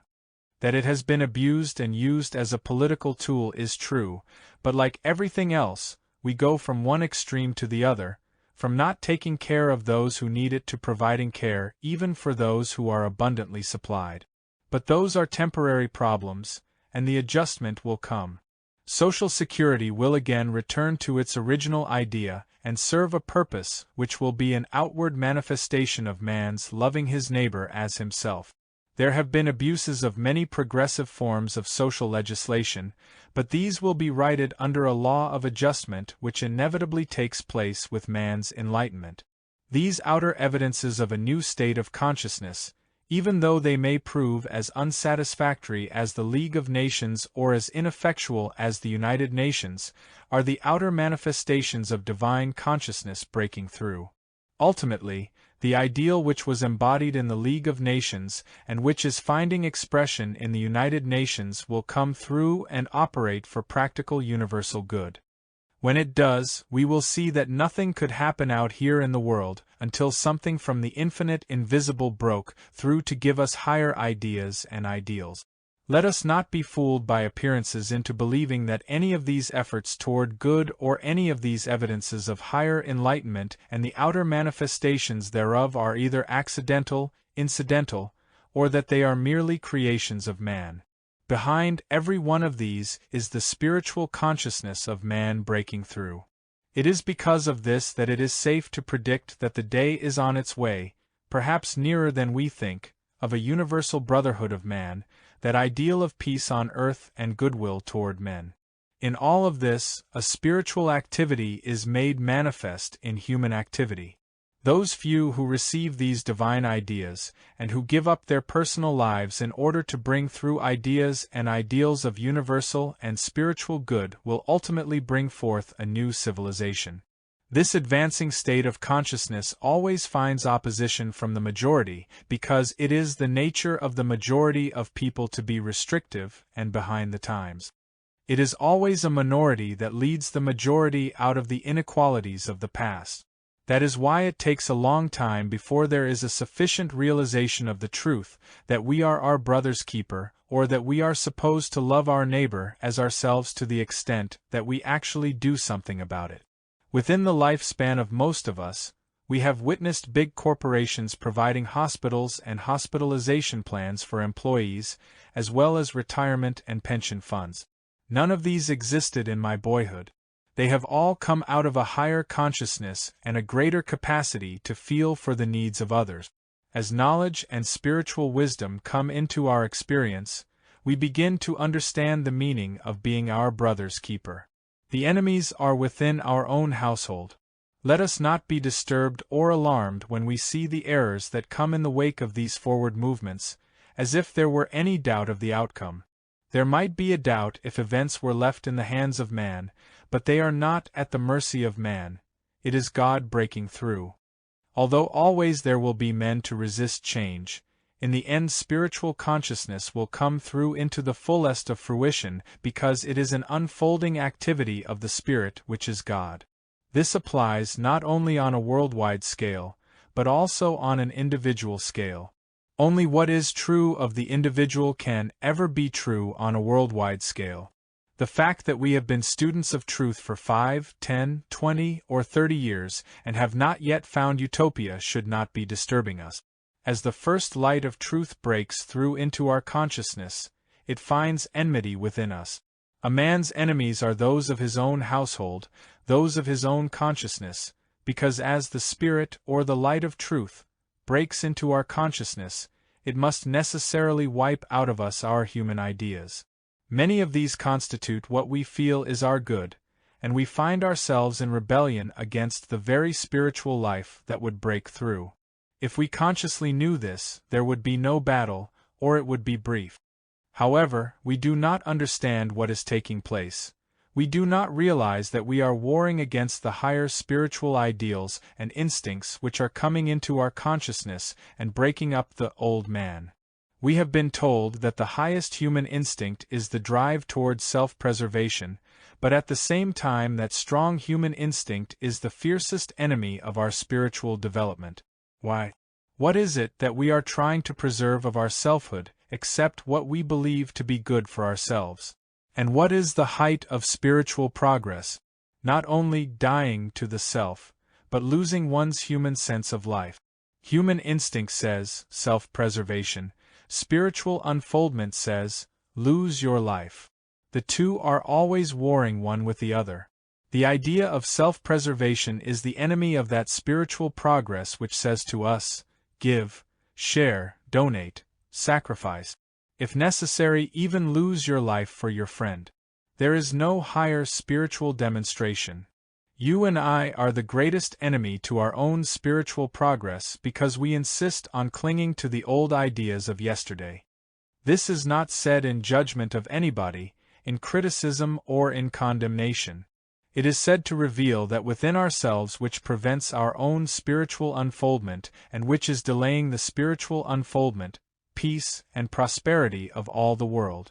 It is for the purpose of telling us not to lose patience with ourselves and not to expect to reach utopia the day after tomorrow, because within each one of us the personal sense of self in any and every form is still to be overcome. Consciousness expressing as love. As we fill ourselves with the mystical and spiritual writings of the world, which we read because the light which is God has already touched our soul and mind, these inspired writings bring out in us a reaction of, yes, yes, yes, this is it. We are at one with them. This is our assurance that we have been touched, that the infinite divine consciousness is breaking through, and with patience it will overcome the enemies within. It will break down that which would like to cling to yesterday's ideas and ideals, and the idea that self-preservation is the first law of nature, whereas the sacrifice of personal interest for the universal brotherhood is the first law of spiritual unfoldment. We can determine the measure in which divine consciousness is becoming our individual consciousness by the degree in which our interests are less personal and less involved primarily with our family or friends and begin to include the world. It is always brought to the attention of Infinite Way students that they must never confine their giving to the Infinite Way alone but should apportion part of it for community, national, or international activities. As the divine consciousness makes itself apparent as our individual consciousness, it must show itself forth in our interest in those things which bring to light freedom, justice, and equality for mankind and for the entire world. A few thousand people can change the history of the world and transform human consciousness into divine consciousness. The spiritualization of consciousness will be through the activity of a remnant who know the truth, learn how to apply and live it, and watch it work first on an individual scale and later on a broader scale.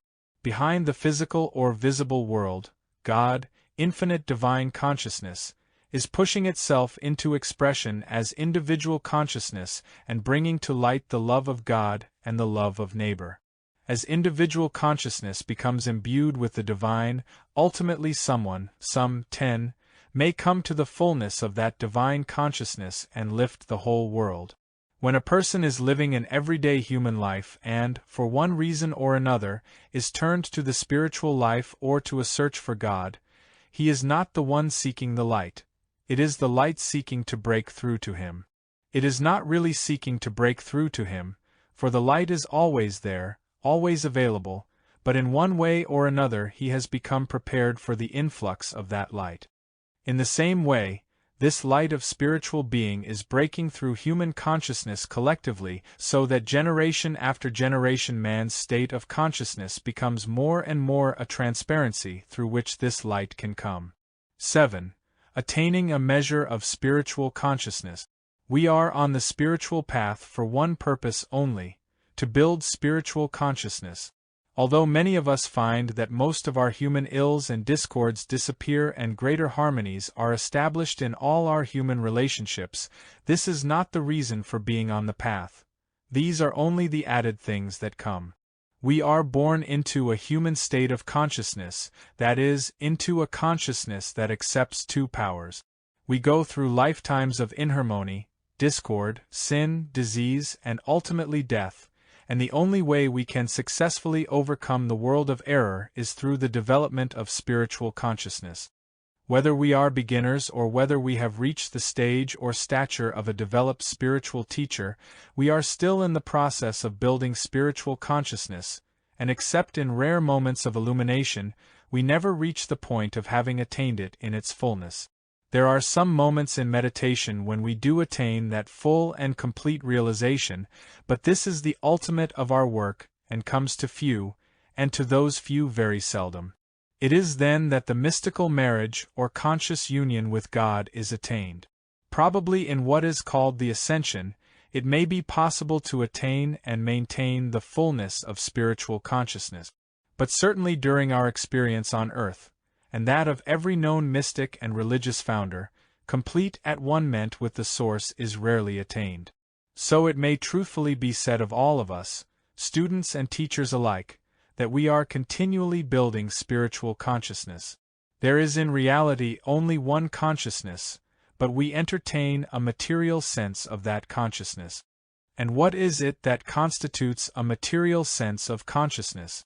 It is that state of thought that depends on the outer world for its good. It depends on persons for companionship, on bank accounts, on positions, or inheritances for supply. Always it depends on something or somebody out in the world. Material consciousness lives under the law of infection, contagion, inherited disease, food values, climate, economics, and government. It believes that a change of government may bring about a change in economic conditions, either upward or downward. Always people in the material state of consciousness are under the law of good and evil. Spiritual consciousness is not subject to laws or conditions of this world. Before it is possible to develop spiritual consciousness, we must understand its nature. Spiritual consciousness is the consciousness that no longer hates or fears error or evil in any form. We can measure our progress by the degree of our realization that God in the midst of us is the only power. When we can look out at the evil conditions of the world, whether in the form of a germ, a bullet or a bomb with a "Thank God, I cannot fear you, I cannot hate you, I can only say, Father, forgive you," we are attaining spiritual consciousness. This comes by degrees. Spiritual consciousness is unfolding progressively, deepening and becoming enriched, when we can realize that we do not have to fear error, battle it, or fight it. We have learned that God is spirit, that God's power is spiritual power, and this is the all-power, the only power. Spiritual consciousness opens a whole new realm of life here on earth. There is no need to wait until a person becomes old or passes on to experience it. Spiritual realization can happen to a child. When it does, whether to a child or one well along in years, it represents spiritual maturity which is not subject to the things or thoughts or powers of this world. Those of spiritual consciousness can walk through the world and not be touched by it. They can walk in the midst of war and not be hurt. They can be in the center of infection, contagion, and epidemics and never be touched. They can go through panics and depressions and not be affected by them. The reason? Spiritual consciousness is not subject to material or mental laws or powers because they are not power. To the degree we have attained spiritual consciousness, to that degree are we free of the world's discords and inharmonies. In those brief moments when we do attain fully, there is not a trace of mortal sense. Even the body itself appears as light rather than as matter, as incorporeality rather than corporeality. Spiritual consciousness is not under the law, it is under grace. It lives and moves and has its being by grace. It is untouched by the beliefs of this world.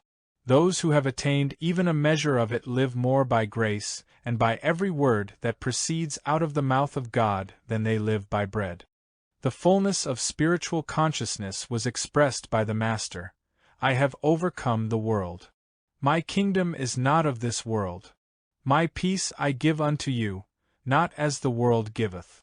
In the Sermon on the Mount, the Master enjoined those to whom he was speaking not to resist evil. He must have been addressing that to disciples, apostles, or advanced students, because even a spiritual teacher could not rightly go out on the street and say to anyone, "Resist not evil," for the person would immediately respond, "Oh, should I let a burglar rob me?" Or, "Should we let some other nation drop bombs on us?" "Resist not evil" can be said only to those of some measure of spiritual consciousness, to those who have already discerned that evil of any nature could have no power over them since they are consciously governed by God. God is spirit, His power is spiritual, and besides His power there is no other power. A person anchored in that truth can look at the germs, the bullets, and the bombs and not resist or fight them, not try to overcome them or do away with them, but realize, "Father, forgive them. They think they have power." Can we, in the face of the conditions of the world today, say to ourselves, "I need not fear. These things have only temporal power, and what can that do to me, clothed as I am in the armor of God, clothed in spiritual consciousness, abiding in the word of truth, living and having my being in God? What power can temporal power be?" Let me bring it a little closer home. Suppose your community is warned of an impending epidemic. If you discuss this with your spiritual teacher, the answer should be, "Fear not, it is only temporal power. Fear not, God is spirit, and spirit is the only power, the only substance, the only activity, the only law. Germs have no power, an epidemic has no power. God is spirit, and all the power there is must be spiritual. That leaves room for no other powers. No power left for the germs, no power left for the bullets, no power left for the bombs. Why? Because infinite power is spiritual power. Perhaps you, yourself, have lived through some epidemic and through metaphysical or spiritual means have proved that the epidemic was not a power. The germs were proved to be nothingness, and either the discord did not come near your dwelling place, or if it touched you, it was quickly met, not by might and not by power, but by knowing the truth that God is spirit. This state of consciousness is what many of us have already attained in a measure, but we will never be satisfied until we attain the fullness, the completeness, and the ripeness of spiritual consciousness. Thinking back momentarily to the days before our study and practice of spiritual teachings, however, we can be thankful for the degree of progress already attained. One mark of spiritual consciousness is the degree in which we have learned the non-power of all that exists as effect, whether it is man, whose breath is in his nostrils, his germ theories, or his stockpile of bombs. The extent to which we no longer fear these attests to the measure of our spiritual consciousness. Spiritual consciousness recognizes consciousness as supply. Another way in which spiritual consciousness can be measured embraces the subject of supply, but supply on a broad scale. The supply of money is, of course, one facet of this, but only one. There are forms of supply much more important to us than money, even though many do not believe this. We will see, as life unfolds, that the subject of supply touches us at every step of our way and every day of our life. Living in a material state of consciousness, life is concerned with getting, achieving, attaining, all based on the fact that out here is a world of supply. How are we going to draw it to us? All of human life is dedicated to drawing to itself from out in the world. Drawing to itself knowledge, strength, more years of life, more health, money, more opportunity, or more property. All of human life is dedicated to acquiring. The truth is that we embody within ourselves infinite supply, and no more can be added to us. Any lack in our lives is due to our unawareness of the truth that our consciousness is infinite. Lack has nothing to do with anything out here. We are infinite consciousness, and what we cannot find in our consciousness, we are not going to find out in the world. Consciousness is the source from which we have to begin, and whatever is to evolve comes from that consciousness. The earth is the Lord's, and the fullness thereof. Son, thou art ever with me, and all that I have is thine. All that God has is ours, we have all there is, we have infinity. In a material state of consciousness we are likely to say, no, that cannot be true. Many people have more than I have. But that is only true when measured from a materialistic basis, which would divide the existing supply. In spirit there is no division. In the spiritual kingdom there is only one number. That is the number one, and I embody within myself the fullness of that number. All that the Father has is mine, because of my oneness with God. Material consciousness sees 3.5 billion people in the world, and only so many dollars, so much gold, so much silver, so many trees, so many crops, and they must all be divided. Spiritual consciousness reveals that if we have only a few loaves and fishes, we can feed the multitude. There is no such thing as division.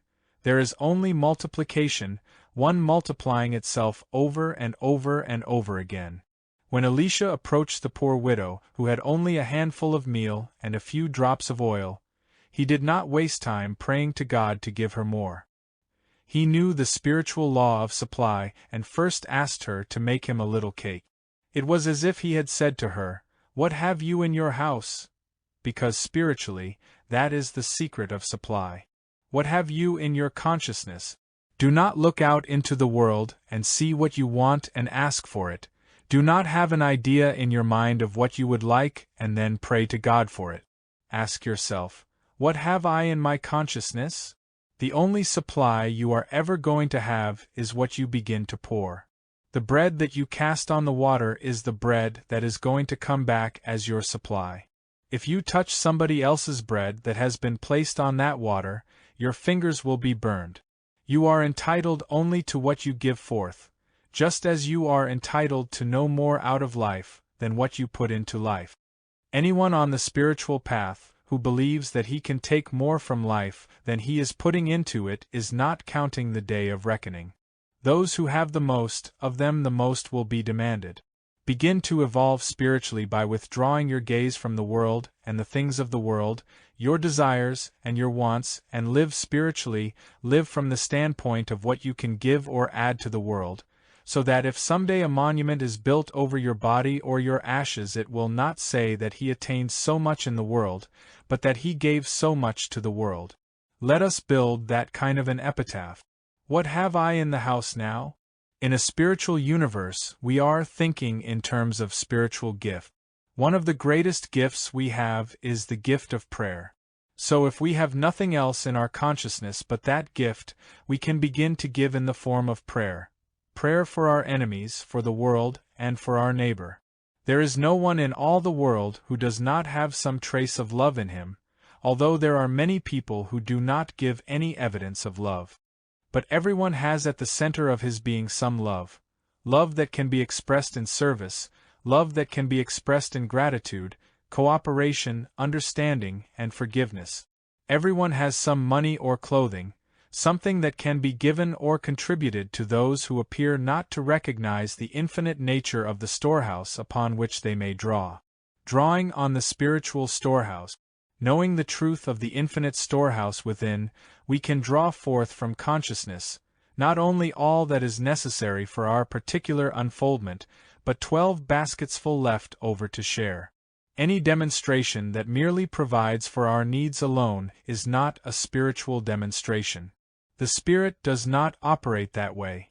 We can decide to take the first dollar out of our week's income and set aside for an impersonal contribution to community activities.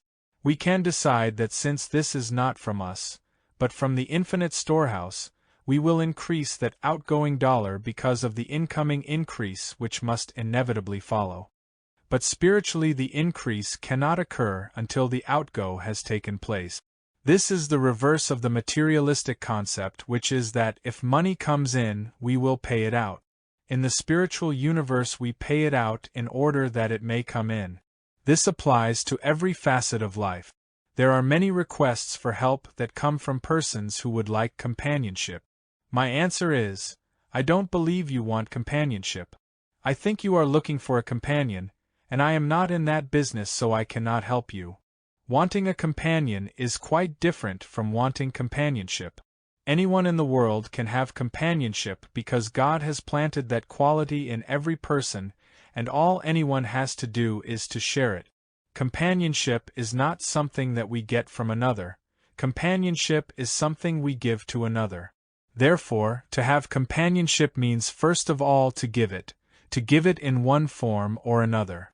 Whether we give it to human beings, to animals, or to the trees in the park or the rose bushes, we must pour out companionship to the world, even if it is nothing but enjoying watching the sun, the moon, and the stars. Then companionship flows back to us, but it will be the companionship that we have cast upon the waters. How many of us have for many, many years believed that others were holding us in condemnation, unforgiveness, or holding grievances against us, not realizing that we were doing it, and not they. No one can forgive us while we carry unforgiveness within ourselves. The supply of forgiveness that we are eternally praying for, we are holding away from us until we realize, I do not really care whether or not you forgive me. That is your demonstration. All I care about is that I forgive you. I freely forgive all those who have offended me. I freely forgive all those who have spitefully used me. I freely forgive all those who have criticized, judged, or condemned me. Freely I do this because I cannot live with myself without this eternal sense of forgiveness. If there are those who do not wish to see me in that light, it is their demonstration, not mine. My demonstration is forgiveness. The subject of supply plays a major role in our lives. Until we begin to live as if we are one with the Father and as if all that the Father has is ours, and act that out by sharing our resources, sharing forgiveness, cooperation, understanding, patience, whatever it is, spiritual consciousness has not yet touched us. Becoming aware of the indwelling presence, the study of truth, is the smallest part of our life's demonstration. Far too many students study too much. It takes a very small statement of truth to spark our consciousness into action, and then it is that action that brings about the development of our spiritual consciousness. It is not what we read that does it, it is what we do with what we read that does it. The Word of God, the truth in our consciousness, is what we live by, and so we must make it a practice every few minutes, every half hour, or every hour to pause to remember some statement of truth. Some word of God must be entertained in our consciousness throughout our days and nights, and then eventually we are fed more by those very passages of truth than we are fed by the food we eat. This we may call practicing the presence of God. Pondering the Word of God and maintaining it in our consciousness is contemplative meditation. It takes only a few months of this type of living until a new experience comes to us. Then in some moment of need, when we are not thinking truth, a word of truth will come into our consciousness from the invisible, something that we ourselves did not consciously think. At this point in our development, when we can open our ears and receive impartations from within, we are living by grace, taking no thought for our life, knowing that there is an invisible presence and power bringing harmony into our experience without conscious effort. There is a spirit that dwells in us. It is invisible, and we cannot see it with our eyes. It is incorporeal. We cannot even feel it, but we can experience it. We can know it is there by its fruitage, because with the realization of its presence, we instantly lose all fear. No longer can we fear life or any of life's experiences, nor can we fear death. Neither life nor death can separate us from the life of God, nor from the will of God. Whatever the will of God is for us on earth or on the next plane, that will of God will be done because He has planted His Son in us to see to it that it happens. If this were true of one individual only and not possible to all of us, there would be no true God. But there is God, and the Master revealed this in His statement, "Call no man your father upon the earth, for one is your Father, which is in heaven." This Father is yours and mine in proportion to our ability to open our consciousness to it, to surrender ourselves to it, to be willing to live, not by might nor by power, to put up our sword, to stop being angry, resentful, hateful, or fearful, not that we can do it humanly, but the grace of God makes it natural for all these to disappear from our consciousness. Open yourself to the truth that the Spirit of God dwells in you, and above all things, stop this theological nonsense of believing that God deserts you in your moment of sin. Heaven forbid. It is then that you need God most, and do not believe that God could desert His own. Never. In any moment that you open your consciousness to the realization that there is a Son of God, the Son of God will appear to you, not necessarily in form, but in consciousness, and you will hear the words of the Master, "Neither do I condemn thee. Thy sins be forgiven thee." Or you will feel that you are forgiven, you are free. This is an evidence of evolving spiritual consciousness. Spiritual consciousness is a realization that within you is the substance of all that is to appear in your world, whereas material consciousness is a belief that you acquire, accomplish, and achieve from the outside. Spiritual consciousness is an awareness that all you need flows to you from within your own being. You come to a place in consciousness where it becomes clear to you that you are not dependent on anything out here, but that you must turn to the infinite invisible for your good. At some particular time within yourself, you say, "Yes, my dependence henceforth will be on the infinite invisible, on the kingdom of God within me. Less and less will I look outside." Thus your faith, hope, and dependence on the outer world gradually shift to the kingdom within, and the material state of consciousness yields to that spiritual consciousness which is the glory I had with thee before the world was. 8. Invisible life fulfills itself tangibly and visibly. Everyone has the potentiality of attaining spiritual enlightenment.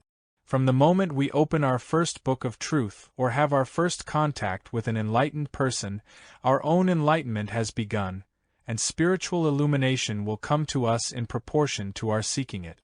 When the light dawns in our consciousness, we behold God as infinite and realize that there cannot be God and anything else. Otherwise God would be that much less than infinite. God must exist as the substance of all that is. God constitutes all that is, so we no longer look to God for our health, because there is not God and health. Scripture says that God is the health of my countenance. We cannot get health, but we can get God, and when we have God, we have health. I know of no way in which we, through the practice of the infinite way, can demonstrate supply, companionship, or a home.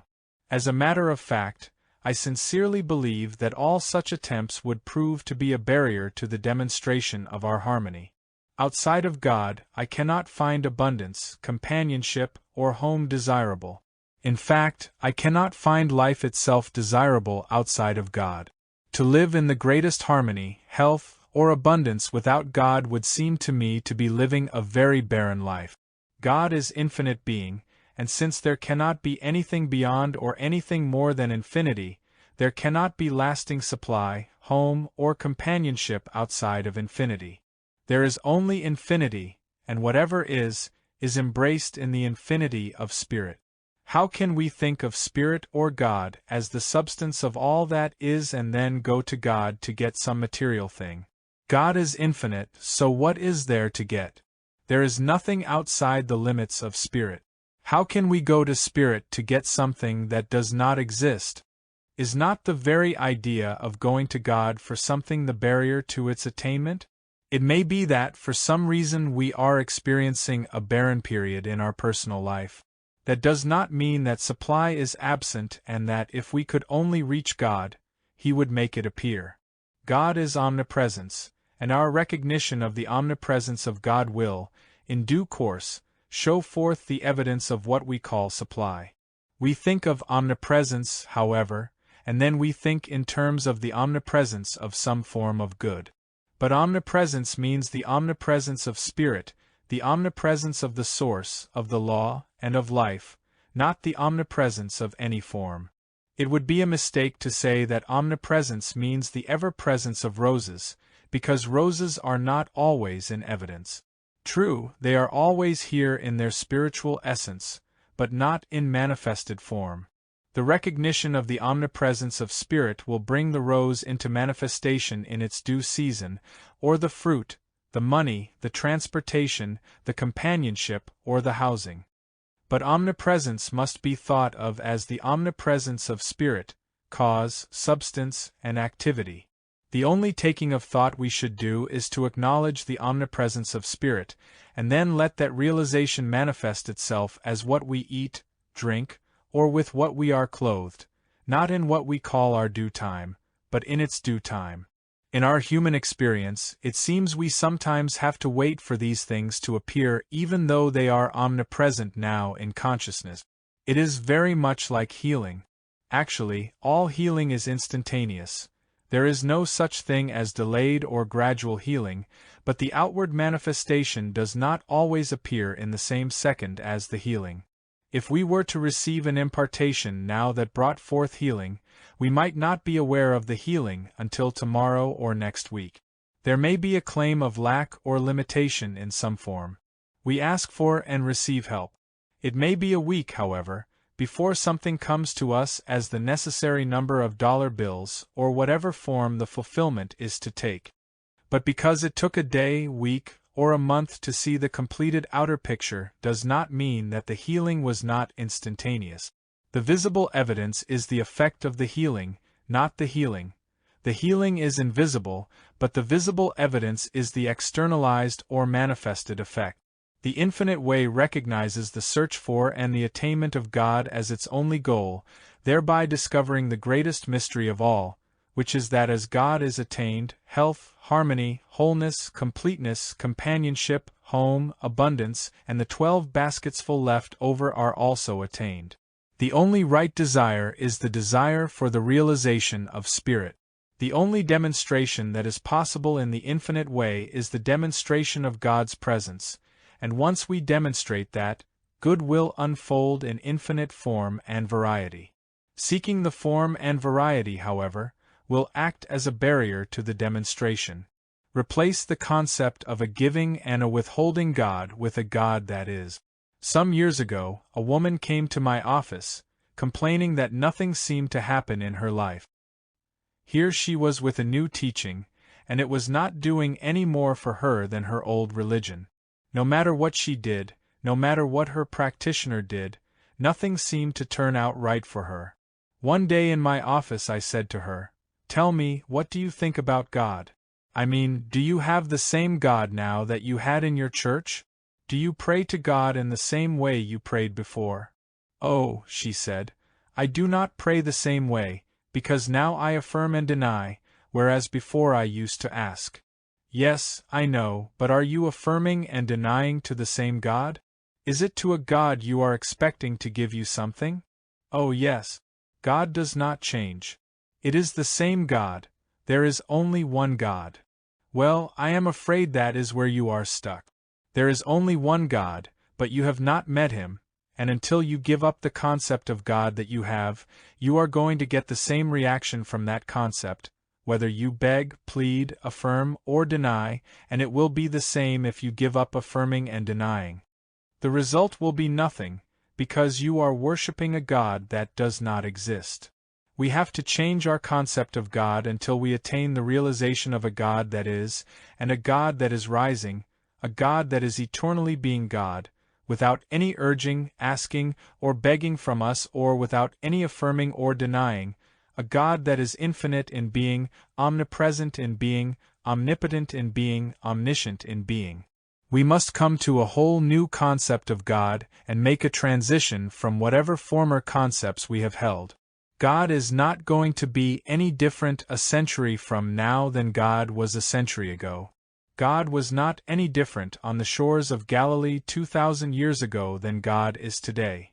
If we are not manifesting the same degree of God in our experience that we could have manifested 2,000 years ago had we been sitting with the Master, it is not because of an absence of God, but because of our erroneous concept of what God is, where God is, and when God is.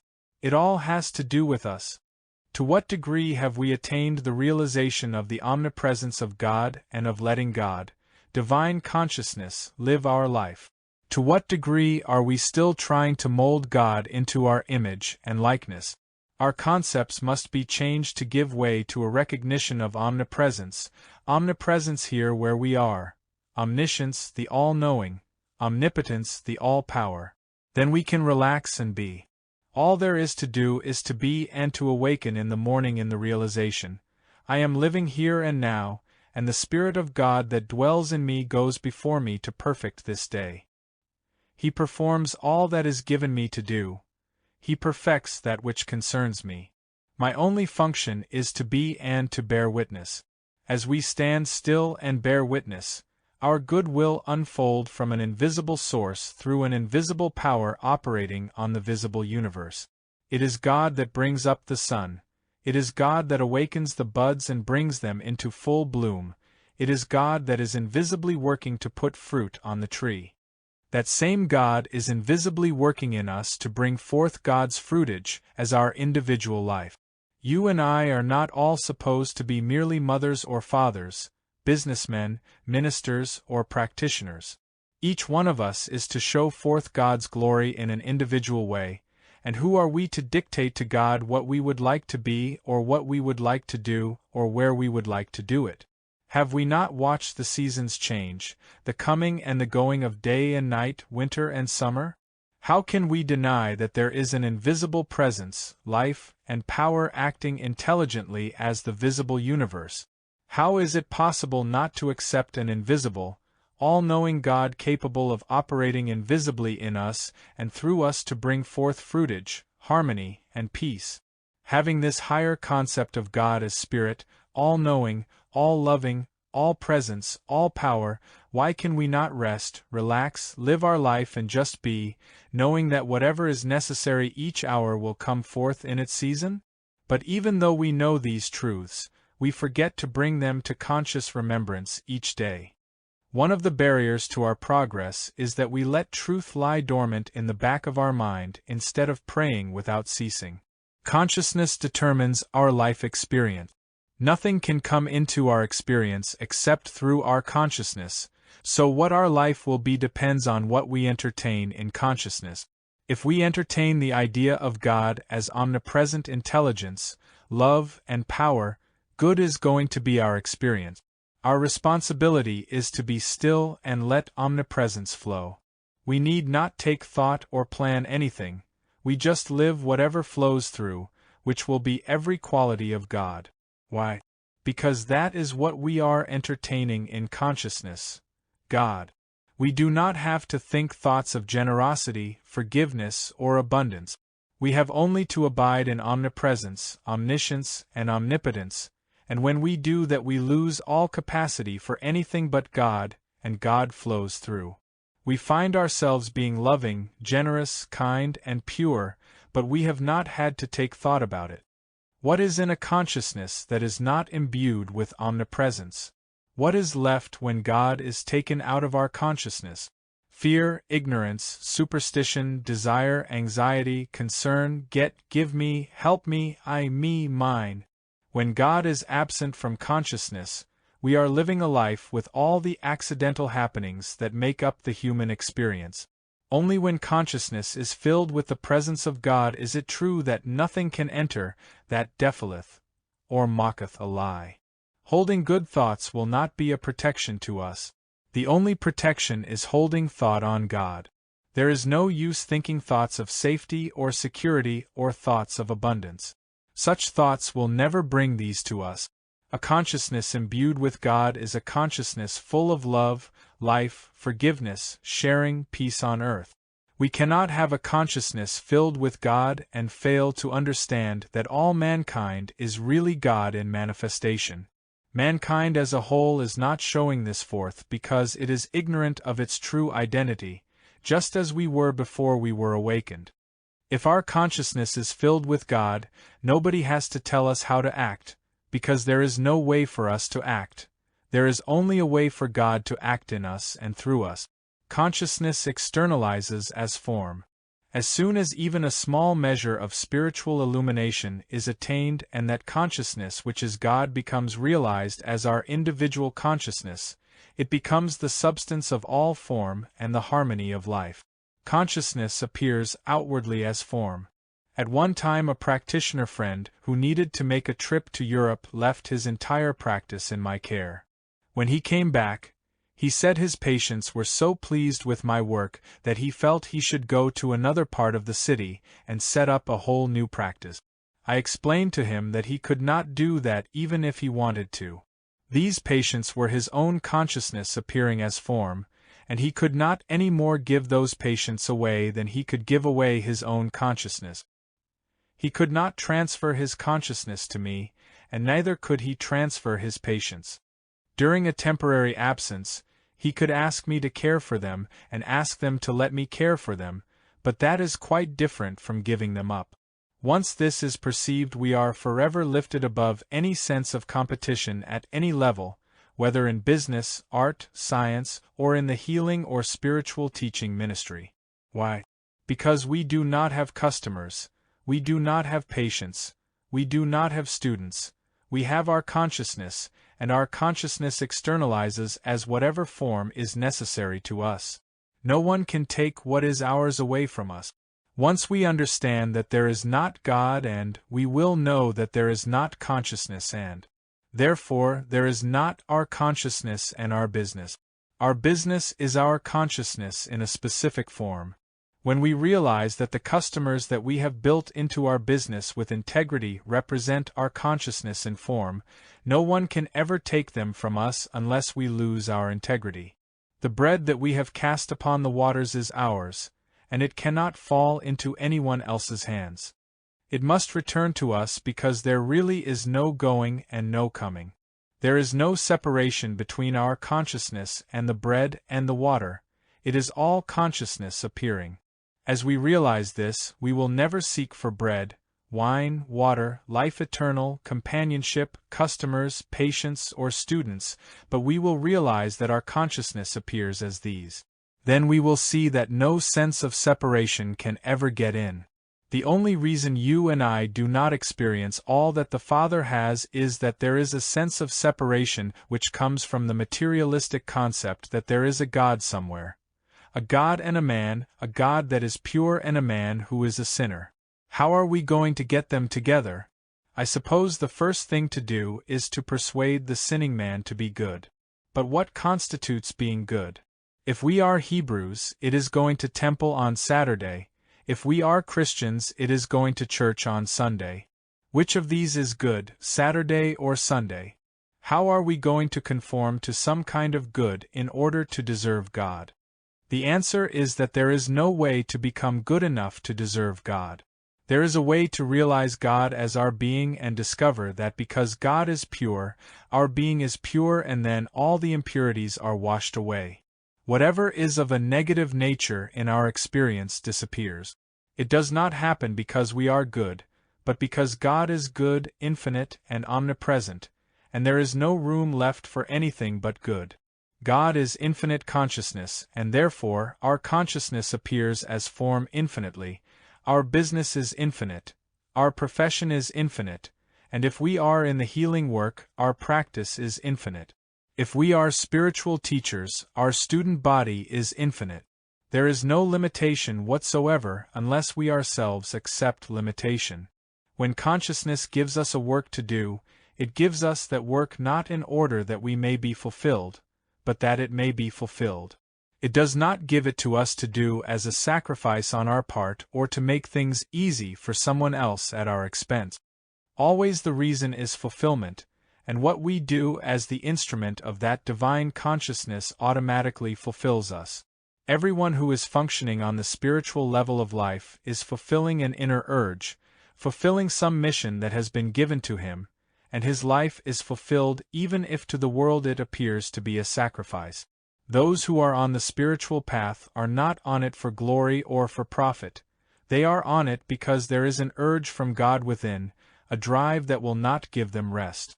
In spiritual work, I have never yet met a person who had the feeling that he was sacrificing anything.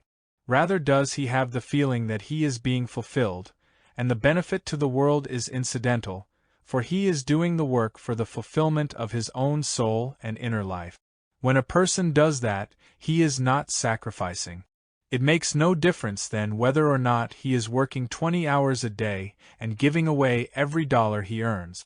It is still no sacrifice because it is done only as fulfillment, or one might say under orders.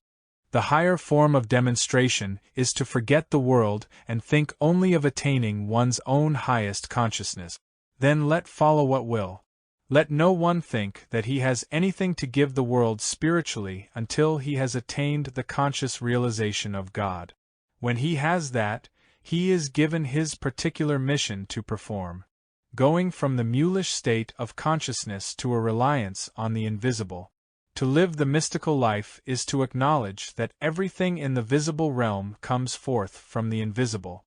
Living the mystical life really means admitting the invisible into our conscious experience that it may work through us and make visible the so-called tangible universe. This is not by virtue of ourselves, but by virtue of the Spirit which is flowing in us and through us and is evident to those with whom we come in contact. Even beyond this, the influence of our consciousness reaches around the globe. If there is anyone, any condition, or any circumstance 1,000 miles away from us of which we have no knowledge, as we open our consciousness and go about our business, in due time that which is ours reaches us no matter from what distance it must come. My sheep hear my voice. Everyone who has been imbued with the Spirit has drawn unto himself from throughout the world all that is necessary to his experience. No one of himself can do it. But Spirit, once it is permitted to come into our consciousness, operates in our visible experience and draws to us all that is ours, not only persons, but circumstances, conditions, books, messages, whatever is needed. If the need is for a teacher, it will draw a teacher to us from this world or the worlds that have been or the worlds that are to come. Nothing is impossible to God. Stillness and listening are our access to infinity. Every time we believe that we need something or someone, we should immediately go within and realize, no, no, I have meat the world knows not of. I have the life more abundant. If we admit having a need, we externalize the need. Whatever the need, it will stay 18 inches in front of us as long as the word need is there, just as in the old Middle West. Mules that refused to work or to walk had a bag of food suspended about 18 inches ahead of them, which they could never reach. Every time we say, I need, we are like those mules, and what we need we have put 18 inches in front of us. Fulfillment comes only when we accept the truth that we have meat. If we find an absence of health, strength, or youth in our body, a lack of what we mistakenly think of as supply in our pocketbook, or a lack of companionship in our life, let us stop being mulish, go back to our Christliness, and realize that even though these are invisible at the moment, the principle of the Master is not, I need, but, I have meat to eat that ye know not of. I am the bread of life. The Master did not use the future tense. In fact, all spiritual truth is written in the present tense. I have. I am, God is. The consciousness of now. Those who advance far on the spiritual path do so only because, by some miracle of grace, they have learned to live in the present. They have let the past go by. True, they may refer to it once in a while as an experience, but they do not allow it to influence or affect the present in any way. No matter how distressing the past may have been, how disgraceful or how difficult, a person who permits that to influence today is foolish. The past is gone, it is dead. There are some persons who have lived 80 or 90 years who let the length of their years on earth spoil their todays by dwelling on how many years of the past there have been and counting how few there are left in the future, whereas there would be more in the future if they would live in the present. Now we are one with the Father. Now, what has that to do with the yesterdays in which we did not know that? Our concern is with the truth we know now, the truth that all that the Father has is ours, and we are going to live in that consciousness. But what about tomorrow? In the first place, we have not reached that yet, and in the second place, we do not know where we will be tomorrow, or if. Our concern is now, right now. The only thing we have to do with tomorrow is to know that there are things that will come up to be done tomorrow, and we will do them tomorrow. We will not try to do them yesterday or today. Sufficient unto tomorrow is what has to be done tomorrow. As we advance on the spiritual path, we will discover that the past fades out, except as a conversation piece, but it has no bearing on our present life, no presence or power. We do not give it jurisdiction. We do not allow the fact that we do not have as much education as somebody else has carry any weight, nor the fact that somebody else has more money than we have affect us. Nothing concerning the past has to do with us. I live in the now. Now I open the door of my consciousness. Now I admit the Christ, the presence of God into my consciousness, and I let that work in me as I go about my daily task. We must live in and as God consciousness, never limiting ourselves. While we may not show forth all of infinity on earth, we probably will show forth a greater measure of infinity than we ever dreamed that a human being could show forth. All of it breaks through with the words as and is. There is no God and there is only God, but God functions as the life of individual being. God functions as the mind of individual being, as the intelligence and wisdom. God functions as the substance and the law as we abide in and live with that as and is. Since God is infinite and constitutes our being, our very being contains within itself everything that we shall ever need from now unto eternity. All we have to do is to stop trying to acquire or attain, and to let that which is already embodied within us appear outwardly as form. Our consciousness contains all that we need tomorrow, next week, next year, and unto eternity. To bring this into activity, we must develop the practice of meditation in which we can be beholders and watch as these things appear in our life. It makes no difference what we wish to draw from within ourselves, it is already there. But we must develop that inner beholding which creates a vacuum. Then, whatever we need flows into expression, whether it is business, employees, more capital in our business, or a new idea for advertising. It does not exist in time and space. It exists within our consciousness, and we must develop a mode of prayer which becomes a listening attitude so God's grace can flow out from us. It will, if we live and move and have our being in the realization that God is our consciousness, and consciousness is the substance of all form and activity necessary for our life. It is this primal, first consciousness, first cause, God, our individual consciousness, which appears as whatever form is necessary to us, and no one can take it away from us because the form is in our consciousness. No one can take our money away from us because our supply is not money. Our money is our consciousness of supply externalized. Those who lose it for only one reason: they have not learned that money is not something separate and apart from God. If God is infinite, money must be a part of infinity, and if God is our consciousness, then our money is part of our consciousness, as are our home, our family, and all that pertains to us. No one can take them from us. Neither time nor space can take them from us, for they exist not as material form, separate and apart from consciousness, but as consciousness itself appearing as individual forms. 9. The issues of life are in consciousness. Spiritual consciousness is the opposite of all we have been taught from infancy. For one thing, it is a reversal of the commonly accepted idea of substance as that which we can see, feel, touch, or handle. So much effort is put into acquiring money, property, or merchandise that the world places its value in these things. Why are wars fought? Why are political elections held? Why the eternal struggle to try to own a business or create a monopoly? Is it not primarily for the purpose of acquiring money, property, or merchandise? All the thousands of years that this has been going on, people have not learned that even after these things are acquired, there is no assurance of their being able to hold on to them, or that they will buy the things they hope to get. A gross materialist does not work for money for the sake of getting money. He believes that the money will buy something called satisfaction, pleasure, security, peace of mind, or power. Few persons think that money in and of itself is valuable. Even the man who owns a gold mine is not satisfied to keep the gold. He has to translate it into some other substance. Everyone who struggles for money expects to trade it, or some of it, for those things called peace of mind, health, or power. It is the same with those who gourmandize.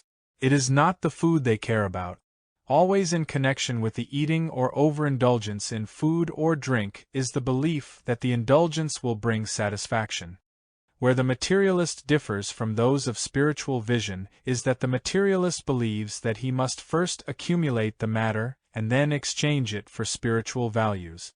In that he fails. The person of spiritual vision does not believe that spiritual qualities can be purchased with money, property, or merchandise. Rather, he has arrived at the realization that they come from some fountain within his own being, having nothing to do with money, and that a person may have no money and have more peace of mind, satisfaction, and joy than the person who has more than enough money for all his needs and desires. Those of us who have gone through life seeking satisfaction in the outer realm already know how unsatisfactory the process is, and to what degree we fail. Seeking our good in the outer world has not produced what we have sought. That is why we are on the path. In our evolution from material sense to spiritual consciousness, we learn that there is an invisible substance called God, spirit, soul, or consciousness. The name is not important. The important thing is that there is an invisible substance within our own being, and out of it the good things of life are formed. Faith is the substance of things hoped for, which we interpret to mean that consciousness is the substance of things hoped for, and out of consciousness come the issues of life. Transfer power from effect to cause. We are up against generations of world belief that the organs and functions of the body can be and do something of themselves, and that they can determine the issues of life, that they can act in such a manner as to cause disease and ultimately death, as if they contained the intelligence to govern our existence. In truth, the dominion was given to us in the beginning. No organ or function of the body in and of itself has the intelligence to be healthy or to be sick, to be active, overactive, or underactive. No part of the body can determine for itself what it will do, or how it will act, or when or why. The consciousness that formed the body in the beginning is the consciousness that maintains and sustains it. Since it is our state of consciousness that has accepted the belief that the organs and functions can act of themselves, it must be our consciousness that rejects that belief and accepts the truth that God gave us dominion through consciousness, and that this consciousness is the cause and the creative principle of our body. The nutritive value of food is in consciousness. One of the major things that seems to throw our bodies off balance is food and the claim that it has power over us. I am sure you have all seen food frying, boiling, or broiling in the pan. Is it not foolish to look at it and think that it has power over us? Actually, it hasn't. That the nutritive value of food is in the food is a belief that has been handed down to us through generations. The truth is that the nutritive value of our food is in our consciousness. It is not in the food at all. We first have to impart to that food its value before it can nourish us. We have to give it its power to harm us before it can harm us. All of us have done that from childhood by saying, "This doesn't agree with me, so I won't eat it, and if I do eat it, it will upset me. If I drink coffee at night, it will keep me awake." The world belief is that certain foods provide necessary elements and substances for the body, and according to material standards of life. No doubt that is true. When nutritionists tell us that vitamin A does one thing and vitamin B another, let us not doubt, but that they do. And when they tell us that we require so many calories a day, it is probably true. It would be foolish for anyone to deny that in the human picture vitamins and minerals are effective. But if they were doing their work and if the organs of the body were functioning perfectly, many of us probably would not be looking for something that would give us a greater sense of well-being. Human belief, universally accepted, claims that life is in the heart, the liver, the kidneys, and in the digestive and eliminative organs. We have become victims of that belief. The truth is that in and of themselves the organs of the body cannot move and cannot operate. If we believe that the digestive organs can digest separate and apart from consciousness, we have failed to see that the body of itself is just a piece of dead flesh. There is an I that governs and controls the body and the entire situation. The unfoldment that came to me, however, is that the food we eat does not nourish us. It is the soul at the center of our being that imparts to the food the value that we are to derive from it. In reality, all food that we take in is harmless, and if it has any qualities of world belief that are harmful, it cannot hurt us since our enlightened consciousness does not empower it to be harmful, and in and of itself it is not harmful. As many times as we eat each day, let us realize that whatever of value there is in the food comes from our consciousness. This we must do with food. Sooner or later we must do it with the organs and functions of the body. As we come to a measure of spiritual consciousness, we learn the great lesson that nothing in this world of effect has power. All power is in God at the center of my being, and God at the center of my being imparts to my bones, to my flesh, and to my food all the energy and power that they finally have in and on me. The consciousness that formed me is the government of my body. The consciousness that created me maintains and sustains every action, every organ, and every function of my being, and that same consciousness imparts to the food I eat its qualities of good to me.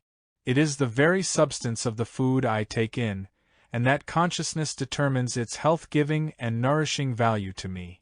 The food itself does not determine its qualities of nourishment, nor do the organs and functions of the body. The consciousness that formed the food and that formed the organs determines the harmony and activity of my body and the value of the food I eat. I consciously withdraw power from the outer realm and place it where it belongs, in consciousness. Here and now I agree that consciousness governs every function, organ, and activity of my body, and I no longer accept the belief that weather, climate, food, or anything else is a governing factor in my experience. If we accept and believe this truth, food, as such, cannot be the determining factor in our experience. Food of itself has no power. Food of itself cannot possess any maintaining, sustaining, or nourishing qualities, since the same consciousness that governs and controls the organs and functions of the body must govern the quality of the food we eat. We consciously realize the divine government of the body, not merely to have a better digestive or eliminative system, not merely to give us a better figure if we are too thin, or to reduce our weight if we are too heavy, But once we catch this principle as applied to food, organs, and functions, we will have caught the entire spiritual principle of life. Every issue of life is determined, not by external conditions and things, but by consciousness. Within us are the issues of life, not in somebody or something. If we can prove this principle in one instance, never again will we have a false desire or an unsatisfying desire. Every desire will be normal, natural, right, harmonious, joyous, and abundant, and it will fulfill itself. To prove in one area of experience that the infinite invisible is the real substance, law, and activity of our existence is to find ourselves quickly independent of person, place, or thing. We will have made our contact with God, and from then on, God will supply everything necessary for our unfoldment and spiritual welfare. At least 2 or 3 times every day, we should realize that soul, the intelligence and the life of us at the center of our being, is governing and controlling our body. The body is not controlling us. We control the body. There is a soul at the center of our being, and it must be a daily realization that its function is to govern and animate our body intelligently and harmoniously, not only today but eternally, not just 80 years and 10, but on to much longer, or here on this plane if we choose. There is no limit to the length of time that the body will function except the limit of universal belief that we accept. It takes discipline to become accustomed to the idea that neither the body nor the actions and functions of the body determine our health, but rather that health is determined by consciousness, and that consciousness animates, governs, and controls the organs and functions of the body. Spiritual selectivity. We should eat intelligently, eat what we know is good for us at our stage of consciousness. That does not mean making a fetish of it. The person who is sensible about his eating habits realizes that it is not what goes into the mouth, but what proceeds out of the mouth that is important. It is what comes out of one's consciousness that feeds the body, maintains, and sustains it. We must act intelligently in our dietary habits, eating the things we like while avoiding the more destructive kinds of food, according to universal belief, and then giving it no further thought.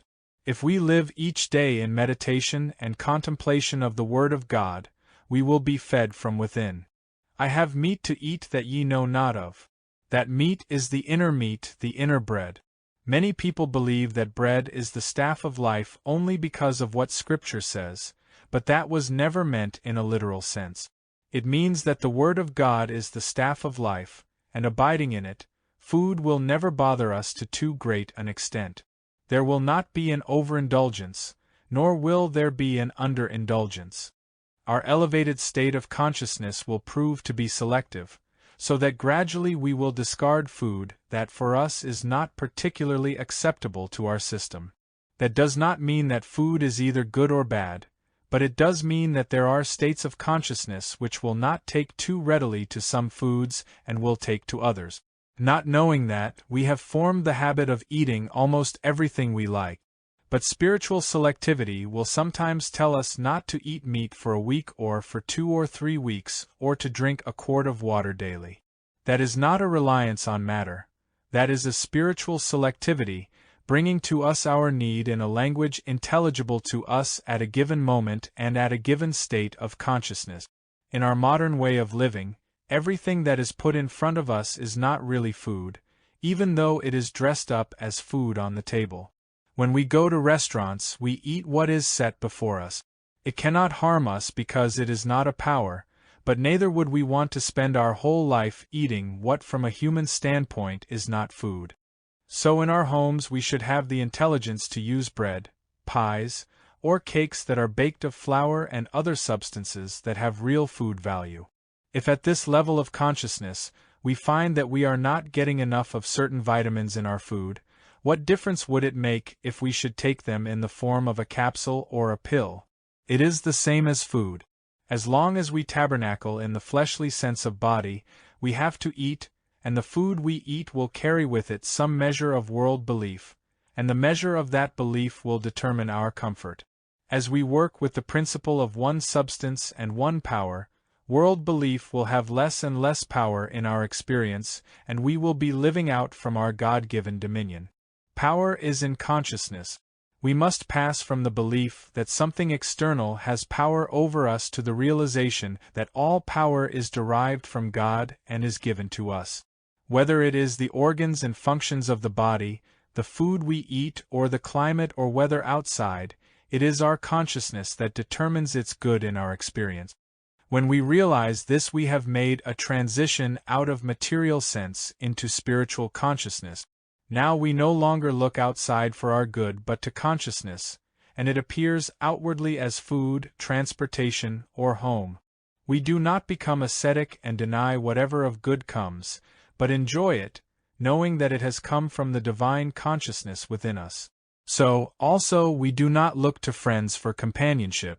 We realize that the sole power at the center of our being appears outwardly as friends. Humanly, those who are friends today can be enemies tomorrow. That could not be true if we realize that only the God power at the center of our being gives them the power of friendship with us, because there is one soul, functioning as each one of us. The essence of the mystical life was revealed by the Master when he said, "I have meat to eat that ye know not of." When Jesus was hungry and the temptation came to him to turn stones into bread, he said, "No, none of that for me. I'm not interested in food on the outside. Get thee behind me, Satan. I'm not making any miracles around here." He knew that at the center of his being was the God power that would feed and sustain him, and when it was ready to bring bread to him, the bread would be there. God at the center of his being would produce it. There was no call for Jesus to jump off a cliff to prove that his life was eternal and that God would sustain him. God was sustaining him on top of the cliff. Why jump off? He was being sustained and was satisfied where he was. That was all that was necessary. He did not have to prove it. It was going on.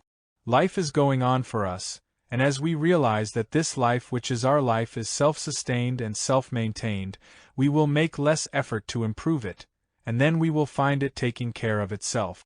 God, the self-created and self-maintaining principle. It is reported that a professor who was working on a project in connection with hydrogen was addressing a group of scientists and physicists on some new phase of the experiment. He began by saying that he knew that there were some of those present who still believed in God. I must tell you that to understand this experiment and the higher experiments in nuclear fission, you must accept the fact that there is no God. And not only must you accept it, but you must believe it. I am not telling you this from a religious standpoint. I am speaking from the standpoint of what I have proved in the laboratory. There is no God, and you can drop all that nonsense right here and now. I have proved that everything that exists in this world is hydrogen in some form, shape, or manner. There is nothing existent that is not composed of hydrogen. One of the scientists looked up and said to him, "But, Professor, where does the hydrogen come from?" "Oh," he replied, "that is self-created and self-sustained." And this man commented, "I thought that was God." At that, the professor stood stock still and said, "You are right.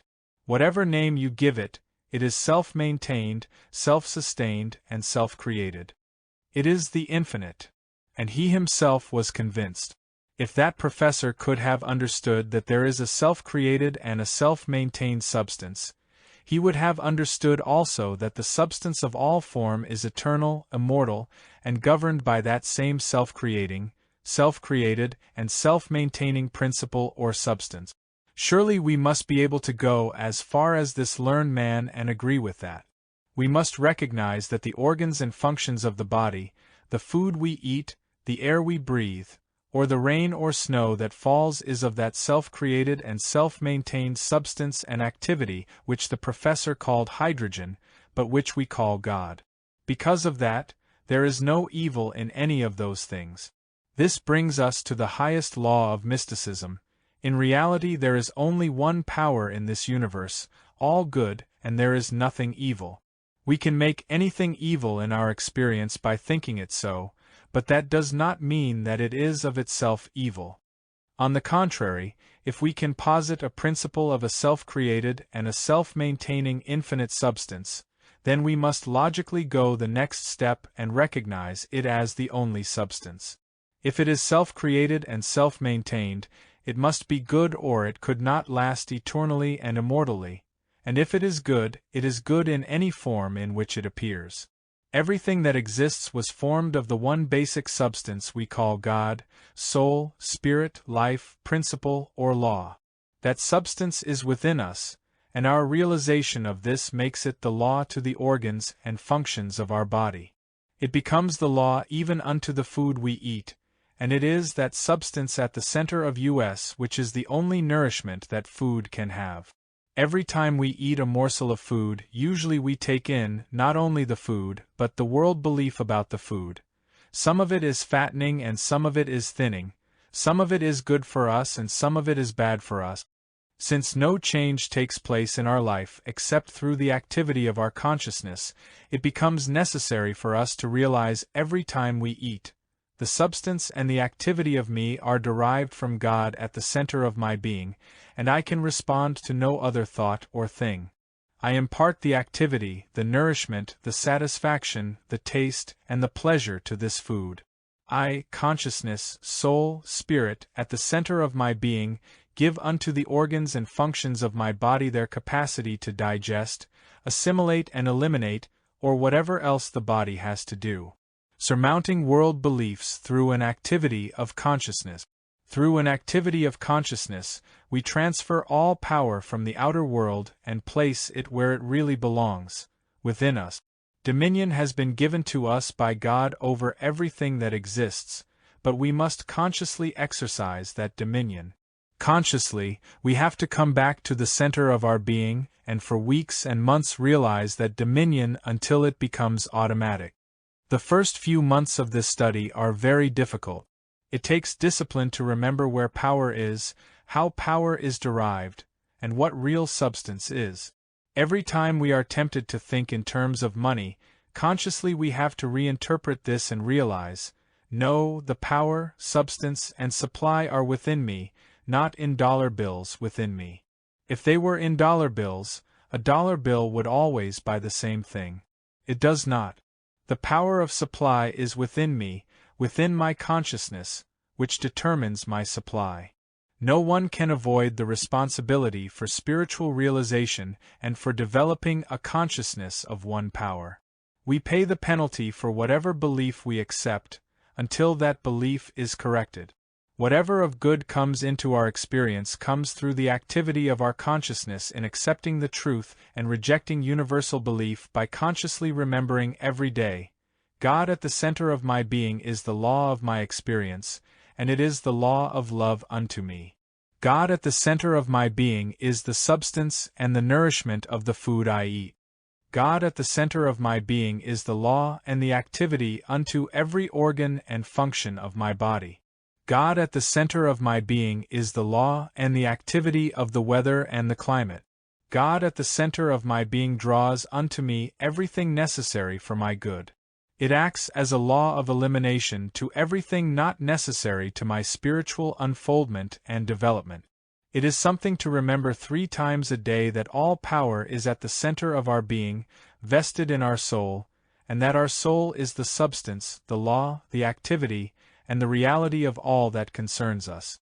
Only in proportion as we know the truth can it make us free. Substituting truth for universal belief is an activity of our consciousness, and that makes it operative in our experience. We live as human beings under the laws of belief, including every law that Materia Medica has set down, even those that 10 years from now we will not accept as laws at all. These laws are operative in our experience just as Santa Claus operates as a law unto a child until he learns that Santa Claus is a fictitious character, and after that Santa Claus becomes nothing more than a name to him. So it is that these laws of Materia Medica, of food, and of climate are really Santa Claus experiences in our life. They are non-existent powers, but they operate as real until we consciously eliminate the belief and exchange it for truth.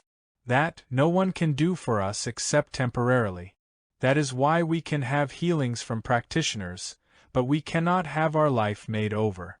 Only we ourselves can make our life over, and the way is to give up these universal beliefs as fast as we discover that they are beliefs and come to the realization that I, God, at the center of our being, is the substance and soul of our being, and it is governing our whole experience.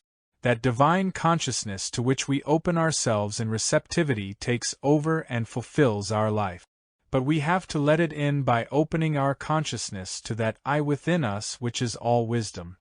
If it is possible to let that I which is God take over, it lives our life and fulfills our experience.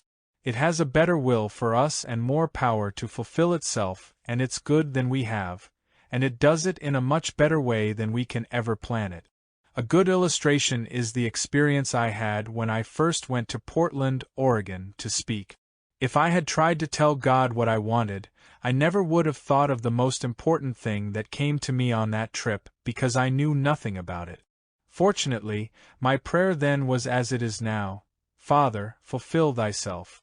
So when I came to the center and was asked if I would object to having the talk tape recorded, I had not even heard of a tape recorder and knew nothing of its function. Since that time all my class and lecture work has been tape recorded, and through that instrument it has been made available to students for all time. I was not praying for something, but just leaving myself open, and what came by the grace of God. For this effective way of spreading the message of the infinite way, I could not have prayed, nor could I have asked God for it, because it was as totally unknown to me as atomic power was unknown to us a few years ago. It walked in by grace, and is now serving an important purpose. A new way of teaching and presenting truth had opened up. Through what? Through the ability to be receptive so that when a new idea was presented, there was a willingness to accept it.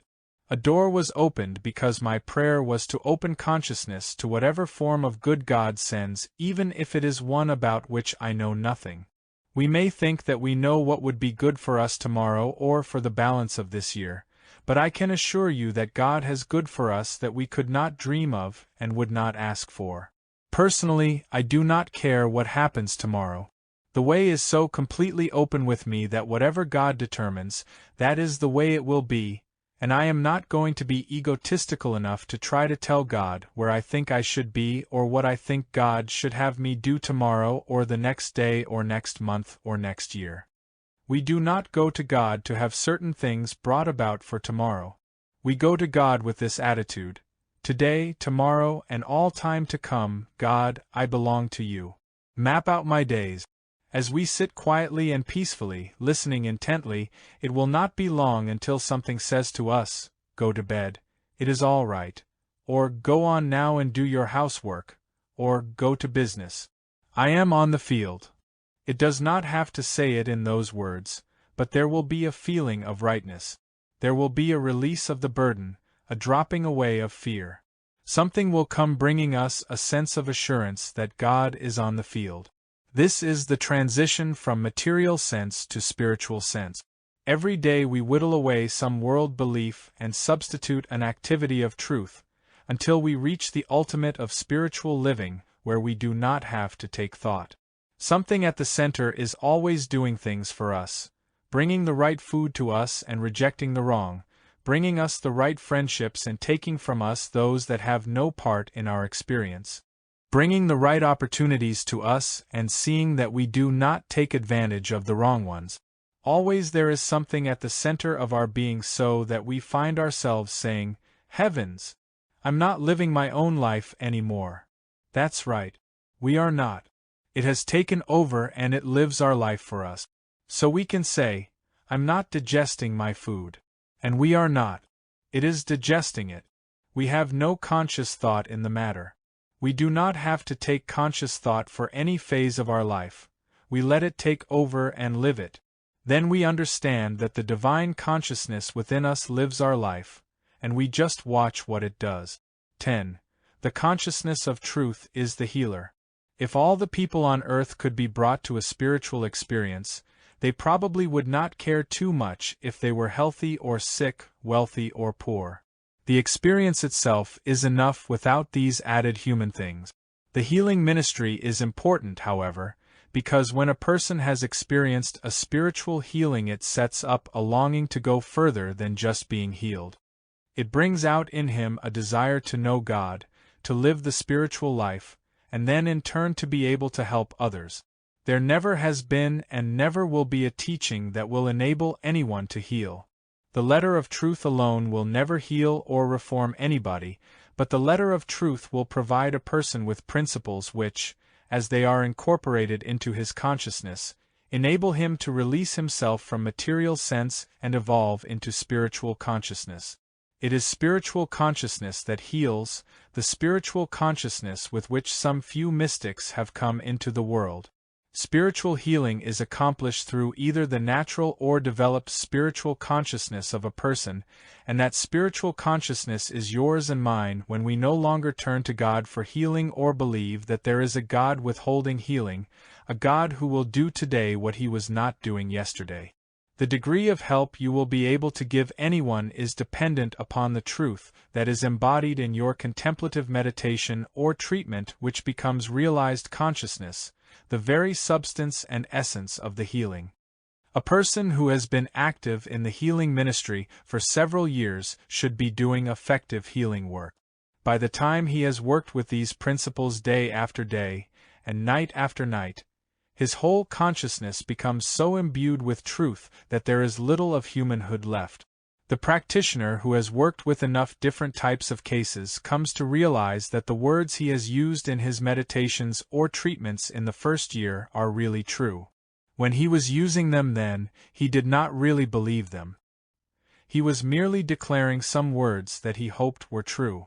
But after working with truth for several years, there is no longer any need to declare or voice it, because as soon as a patient flashes his troubles across the mind of the practitioner immediately recognizes them as mirage, illusion, maya, or a claim of two powers, and they are thereby dissolved. There is no mental effort in spiritual healing, there is no mental effort on the part of the practitioner, there is no effort at all. The effort comes in developing consciousness to the point where there is the actual experience that God is life, and that your patient has no life other than God, no other mind, no other soul, no other being. Then must come the realization that the appearance which the patient has brought to the practitioner is but a shadow, an image in mind. The moment a claim is presented to you, recognize it not as a person, but as a mesmeric picture of a selfhood, a law, and a life apart from God, as having its cause in the universal belief in two powers, a belief so universal and mesmeric that to some extent everyone is a victim of it. In these first years you must work definitely, specifically, and often with the principles. Be willing to work with them religiously until you prove their truth, and that practicing them does result in fruitage. As you continue practicing and working faithfully with the principles 2, 3, or 4 years, you will be declaring them less and less. The day will come when, regardless of the name or nature of the claim that is presented to you, you will automatically realize its impersonal nature and non-power and turn away from it. You may do this or % of the time, but or % of the time it may be necessary to go deeper. All claims are of a universal nature, but some persons personalize them. All persons are not equally receptive. In some cases, healings will not come until a change of consciousness is brought about in the patient. You are not a healer of the body, you cannot remove disease. It is a change in consciousness which produces the outer effect of healing. Usually, however, most healings can be complete and quick because the claim the patient is suffering from is of such a universal nature that it has nothing to do with him personally except that momentarily he is the victim of it. As soon as the universal belief is dissolved, he is free. Occasionally, a patient clings to some belief which at the moment he is not able to surrender. It has become personalized with him, and in that case your work may have to continue until there is a release from that. For example, the fear of death is a universal belief, but it becomes personalized with some persons when they reach the 50s and 60s, and consciously or unconsciously, their thinking changes because they have accepted the belief of ultimate death. Sometimes your treatment may have to continue until they awaken to realize that they are immortal whether here or there. Then they are released. With others it may be something of a personal nature, but be sure that you do not fasten it onto them. Even if it is uncovered to you, do not tell the patient that he must get rid of it. Whatever is uncovered to you, let it drop as a nothingness, remembering that neither you nor the patient has anything to get rid of. What you have to do is to know the truth, and the constant knowing of that truth will build a whole new consciousness in which error, regardless of its name or nature, will have less and less power until finally it has none.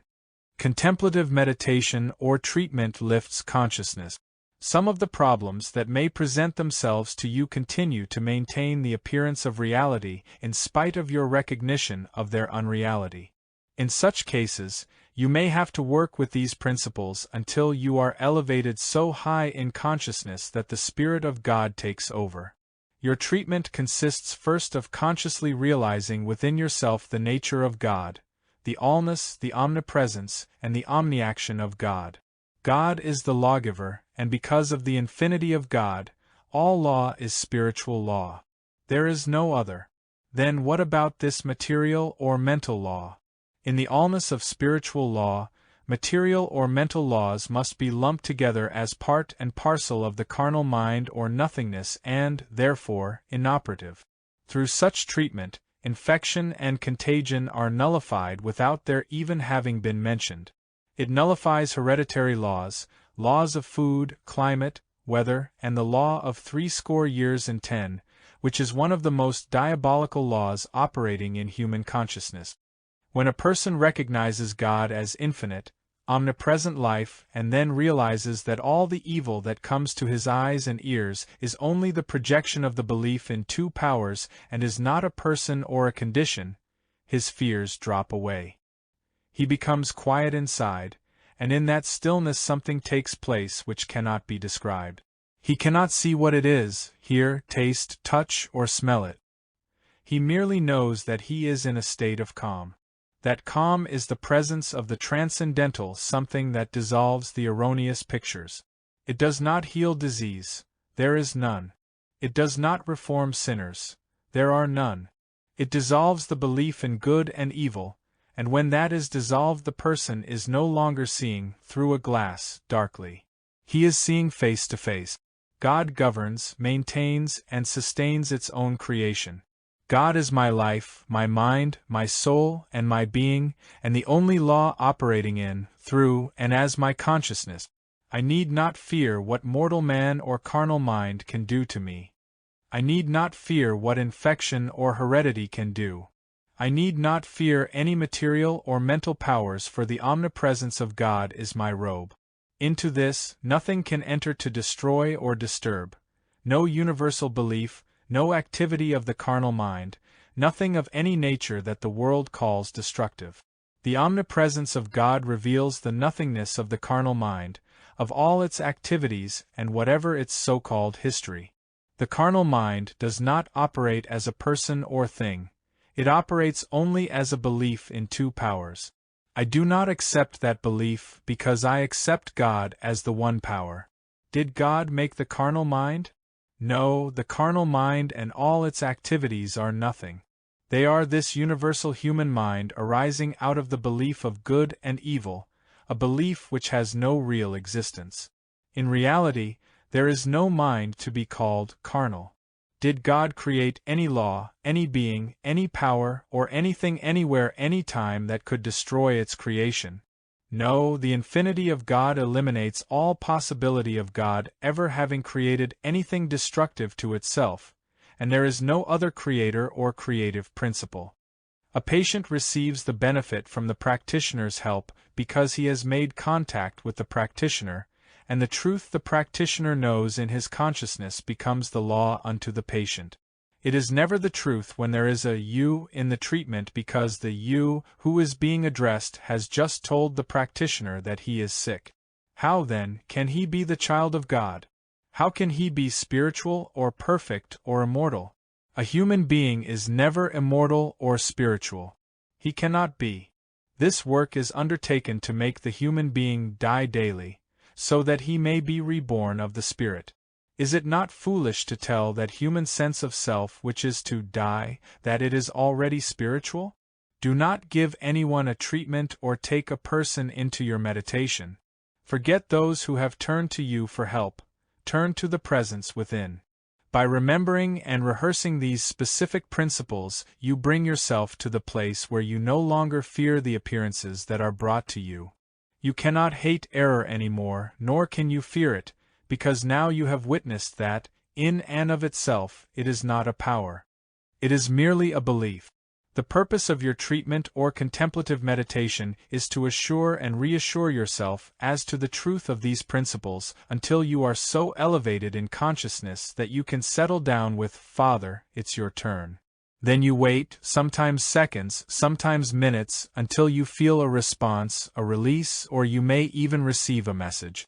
Then you know that God is on the field. It is not your treatment that brings God onto the field, but your treatment elevates you in consciousness to where you can be receptive to the presence of God, which was already there, but which you could not receive through the human mind. Do not believe that your prayers or your treatments have any effect upon God. It is you that they affect. In proportion as you work with specific principles which impersonalize the error and nothingize it, you are relieved of your fear. When you no longer fear man, whose breath is in his nostrils, or the condition of that man, it is because you have attained communion with God and have received within yourself God's assurance that these things are not power. Fear not, they have only the arm of flesh. You have the Lord God Almighty, all might, the only might. If God has all might, the armies of the aliens have no might. If God is all might, sin, disease, and death are not might. This is not using truth to overcome anything. This is using truth to bring you to the realization that there is no other power to be feared. You need abide only in Emmanuel, God with you, in the realization that all evil has its source in a universal belief, and, being impersonal, it has no person in whom, on whom, or through whom to operate. As you work with these principles, you are developing a measure of the healing Christ consciousness in which, when the appearance touches you, you need not reach out to God for anything, for you already have the awareness that God is. You will be elevated into a state of consciousness where you become receptive to the presence within. Where the Spirit of the Lord is, there is liberty, and that liberty is for all those who bring themselves to your consciousness. When you no longer seek a God power for anything, when you have attained the state of consciousness revealed in the 23rd Psalm and are convinced that the Lord is your shepherd, you have gone beyond the metaphysical into the mystical state of consciousness. The practice of specific principles develops consciousness. The object of infinite way work is to bring your consciousness to that place where you rise above merely a belief in God and come into the experience of communion with God. Then you no longer have any beliefs about God. You have the experience. Just as Joseph, after being thrown into a ditch and sold into slavery, reached Egypt where his destiny was to be fulfilled, so many of us, either through sin, disease, lack, or threatened death, have been pushed into a metaphysical or spiritual teaching and in that way to the realization of God. From then on, there is no limit to our measure of realization except such limit as we place upon ourselves by inertia or by an unwillingness to dig in and work until we attain this consciousness.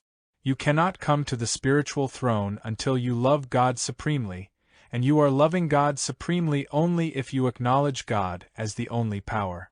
Only in omnipresence can you lose your fear of man, whose breath is in his nostrils. Because of omnipresence, God constitutes individual being, and you recognize mortality as nothing but an illusion of sense. You do not try to heal it, cure it, or get rid of it. You recognize it as the nothingness it is. If you can be made to fear, be assured you will be somebody's slave sooner or later. You cannot be free while you fear germs or bombs, persons or conditions. You can never be free until you come to the realization that you are one with the Father. Eventually you learn to walk up and down this world singing within yourself, "I and the Father are one, and all that the Father has is mine." Right inside of me is the bread, the meat, the wine, and the water. Right within me is the resurrection, life eternal. Wherever I go, I carry it with me. If I ascend up into heaven, thou art there. If I make my bed in hell, behold, thou art there. If I walk through the valley of the shadow of death, what is within me goes with me. An invisible presence goes before me to make the crooked places straight and prepare mansions for me. I do not have to speak of this outwardly or openly.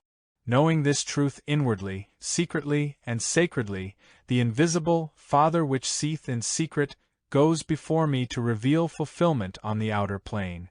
You develop this consciousness by the practice of specific principles and by working with them, whether you take them in through the spoken or the written word. You will not make spiritual progress merely by reading books and hearing truth. It is what you do with truth after it has touched your consciousness that determines the degree of your realization. You must take these truths and live with them, ponder, meditate upon them, and keep them ever alive in your consciousness, until one day they will fall from the head into the heart. After that, they are always present as a realized state of consciousness. Once you have reached the place where you no longer hate, fear, or love the so-called evil powers of the world and are able to respond without fear to epidemics, storms, depressions, or diseases of one nature or another, and can prove by your state of consciousness that these are not power, never were and never can be power, that they exist only as temporal power when you give power to them, you will have touched the source of life, the divine consciousness which is yours, the impersonal nature of error. In your contemplative meditation, realize that God is the substance of all being and the law of all being. God constitutes all being, and God is performing His function in you without your reminding, bribing, or asking Him. You need not pray to God for health. You need not ask God for healing. God already knows your needs, and it is His good pleasure to give you the kingdom. God is already in the midst of you, so rest in the understanding that God is and that God is functioning. After your meditation on the allness of God is completed, you may still be faced with whatever the seeming problem is. So you come to the most important principle of healing work. Error is not personal, therefore it has nothing to do with you, with your patient, or with your student. Furthermore, in trying to bring through a healing, you need not try to improve your patient, correct him, analyze him, or try to make him a better human being. If he could be a better human being, he would be it without your help. Drop the patient, the disease, or the sin from your thought, while you realize that this problem that is confronting you is an effect. Remember that it is an effect. An effect of what? Wrong thinking? No. An effect of sin? No. An effect of heredity? No. An effect of something in the body? No. It is an effect of the carnal mind, the belief in two powers. When you are confronted with a problem and have awakened to the point of realization, you can say, "Oh, carnal mind," and turn over and go to sleep, because you have recognized it as the arm of flesh, or nothingness. You have not said, "Carnal mind, now how shall I destroy it?" Or, "Oh, disease is an illusion. How shall I get rid of the illusion?" You have done what you would do in the desert after you have realized that the water that you are seeing up ahead is a mirage. You do not turn around and say, "Well, now, I must get a pail and get rid of the mirage." No, while it was water, you may have thought of getting a pail, but once you have perceived that it is a mirage, you start your car and go forward because you are not afraid of a mirage. In your healing practice, you will never be afraid of any case, no matter how long it may have lasted, once you have stopped the habit of dealing with it as if it were a disease, and wondering if you have enough understanding with which to meet it. One of the first principles that revealed itself to me in the form of an inner illumination was that you cannot meet a problem on the level of the problem. If you try to treat a cold as a cold, it will get the best of you. Do not believe that a cold is a cold. A cold is a belief in two powers, a belief that there is God and another power. When you are confronted with a fever, do not try to reduce it. Do not ask the patient an hour later, Has your temperature gone down? A fever is not a fever. It is a temptation to believe in two powers. It is a temptation to believe that God is not the substance of all form, that God is not omnipotence, and that there is some power you have to call up to do something. In every case that comes to you for healing, your first step is the realization of God as constituting all being. Work with that idea until you have an inner assurance that God is. Then impersonalize the evil, the error or the appearance, whatever its name or nature, by consciously knowing that it is no part of a person and that all evil is impersonal. It must be seen that evil is not in, of, or through person, it is not appearing as person, it is something separate and apart from person. It is impersonal evil, and because of the nature of God as omnipotence, it must be nothingness. Sin, disease, and death have nothing to do with God. God did not create them, and if God did not create them, they can have no existence apart from the mind that is believing in two powers. Every student must work with these principles until he develops Christ consciousness. This does not mean that a student should not ask for help when he needs help. It does not mean that he must arbitrarily and with willpower determine that he will meet a particular problem himself. There is not much virtue in that. It does mean that, as problems come up, the student works with these principles and tries to meet the problem himself, but if he does not quickly meet it, he should turn to someone else for help. In the beginning your treatment may last 15 or 20 minutes. Later on your treatment may take only 3 or 4 minutes, and the time will come when 30 seconds will be much more time than you will need for an average treatment. A treatment does not take place in time or space. It is an activity of realized Christ consciousness, your individual consciousness when it no longer fears anything or anybody in the external world. 11. The fourth dimensional consciousness.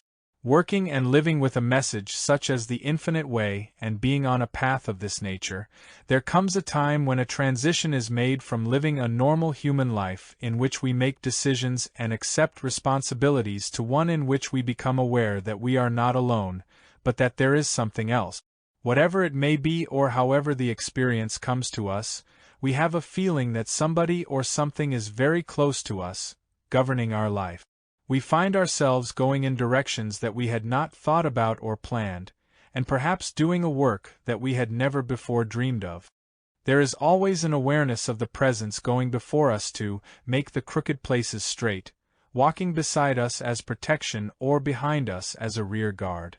Whether we feel it as a presence or as something very personal will probably vary with each one of us. To me, it is always a presence or a spirit, and not often but sometimes when it speaks to me, it is an audible voice. Most of the time, however, it is just an awareness. After enough years had gone by in my life, it was certainly clear to me that I was not a writer, and yet a book came forth, out of which the whole activity of the infinite way was born. So it must be evident that there is something that gave me this message, these principles, and that brought forth publishers and money enough to carry the infinite way around the world. That something is behind the message of the infinite way, and I am merely the instrument through which it is functioning. Eventually, Spirit makes itself evident to all those who work faithfully with these spiritual principles.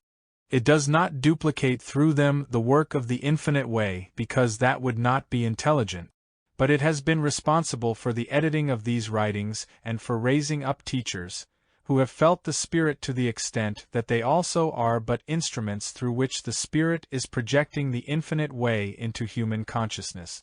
It is Spirit, also, which is responsible for whatever healing work is accomplished, because the letter of truth alone will not do it. There must be this accompanying Spirit, otherwise some of us would claim to know how healing is brought about. As far as I am concerned, it is not possible to know that because when healing takes place something happens within that brings an assurance to the person giving the help that all is well. So it is that in meditating with students, not only individually, but when we are together in classes or lectures, the object is to bring Spirit into realization, that is, to abide in the meditation until the Spirit within announces itself in some way. As we watch this work, we can see what happens to a student who is meditating regularly with a spiritual teacher. The first day, the first week, or the first month, he may not notice any change in his life, although he may. On the other hand, he may be aware of very dramatic changes within himself, but not necessarily. As we look back on a group of students after a few years, we begin to see the changes that have taken place in their consciousness, changes that are made manifest in their physical appearance, in their dress, and perhaps in their increased sense of supply or health. This is not the result of treatment or of a specific meditation, but it is the fruitage of continued meditation during which time that Spirit works in them and begins to change their consciousness. Students often find it difficult to understand why these changes cannot be made more rapidly. By now you must understand that any change that takes place in a person's life, mind, or body takes place because of a change of consciousness within him.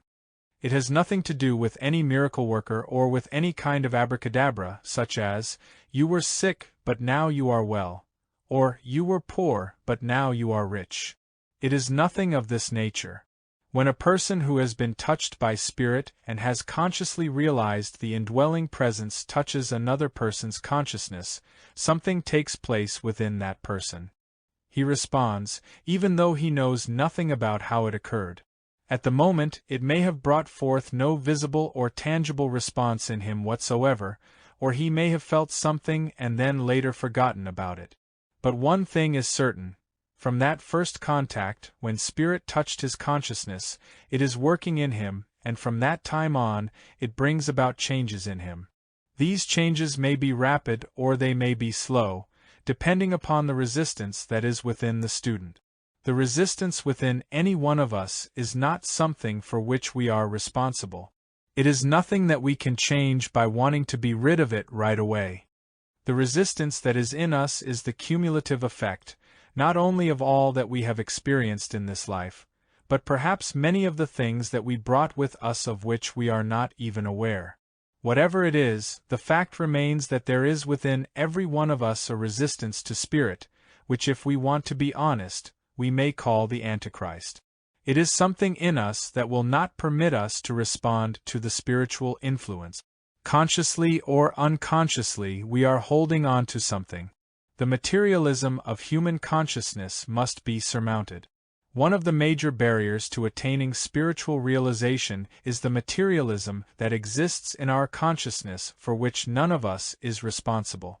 In our early experience, almost every thought we had about God also brought forth some thought of what material good would follow. We have thought of God, Spirit, in terms of its bringing forth more bodily health, material wealth, or more harmony. This is natural. Let no one deny it, and let no one be ashamed of it. We were born into a materialistic consciousness where, to us, good means more health, more wealth, more happiness, or more peace, all on the human plane. No one had taught us that there is a place called my kingdom, and nobody had ever told us that there is something called my peace, and that this my kingdom, or my peace, has nothing to do with this world. It is another realm. But in the early stages of this transitional experience, our interest is not in the other realm. Our interest is in whether or not some lump can be removed, our income doubled, or whether we can have more happiness at home. The barrier is that when we come to the spiritual path, we are not thinking in terms of the Christ kingdom or that peace the world cannot give. As we come under the guidance of a spiritual teacher and a spiritual teaching, and as we practice meditation, Spirit begins to work in us. Our consciousness changes, and we think more and more of the spiritual mystery and miracle, spiritual consciousness. We have what metaphysically is called demonstrations on the human level, but now instead of merely rejoicing that the pain we had is gone or that we have a little more income, our attention is being turned from the effect to the cause. Now we are gradually attaining enough spiritual wisdom so that as our human picture unfolds beautifully and harmoniously, we are grateful and are beginning to understand that there is an invisible something producing the visible effect.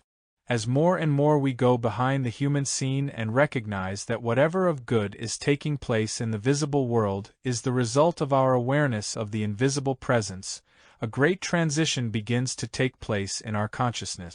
We even have momentary feelings of that presence, little touches of grace, and we become more and more aware that operating invisibly is something of which we humanly are not aware. In Christian mysticism, this presence is known as the Christ, but the term that describes it best is transcendental. There is a something that transcends our ability to describe, to know, or even to contemplate. It is something outside the range of human thought, and yet we know it is there because occasionally we have glimpses of it or see fruitage from it. Every harmonious effect that takes place in our life after we have begun to meditate is the direct result of the transcendental presence, even though at first we may have no awareness of the invisible. We are aware only that we had a pain and that it is gone, or that our human life is changing in some way for the better, or our consciousness, nature, and our habits are changing. It may be that we are finding more pleasure in, and using more hours for spiritual study, reflection, or meditation. All this eventually reveals to us that what is happening in the tangible world is the fruitage of what is happening in the invisible world. It is all taking place because within us is the spiritual seed, which has always been there, not only since we were born, but since the beginning of time when we first appeared, coexistent with God. In the beginning there was God and God's creation. There cannot be God separate from creation, nor can there be a creation appearing some time later than God. God and God's manifestation of Himself are always simultaneous. There is a transcendental presence, the Christ, within every person, but the person who is not aware of it is that natural man who is not under the law of God. This same person aware of the indwelling presence becomes the child of God. The Spirit of God, which is always present, becomes tangible to him at a particular time as he becomes aware of that which always has been there with him. The fourth-dimensional consciousness brings spiritual discernment and transcends time and space. When we are human beings who have not yet realized the presence, we are living in the three-dimensional consciousness, a three-dimensional mind, and insofar as we are concerned, the only reality of life there is what we know through the physical senses.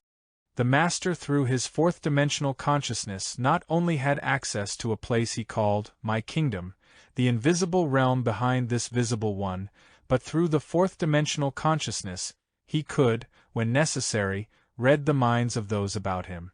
It was not by any human means that he perceived the nature of the life that the woman at the well was living, but through living in the fourth dimension, he could see into the third dimension and discern her state of consciousness. In this way he was able to select his disciples, the best that were available at the time, those most able to stand with him, those most able to grasp what he had to teach, and those most nearly ready for the experience.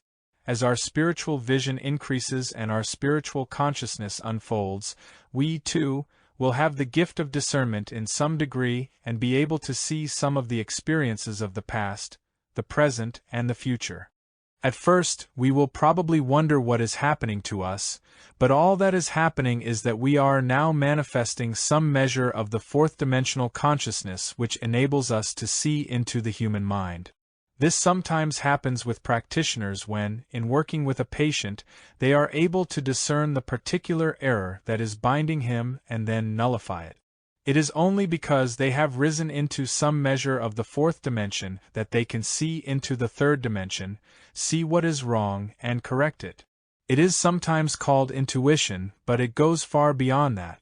When we receive direct instructions as to what to do when we ourselves had planned on something entirely different, or when things arise that must be done and the human situations which would interfere with and interrupt them are suddenly removed, then we realize that something cleared the way for us.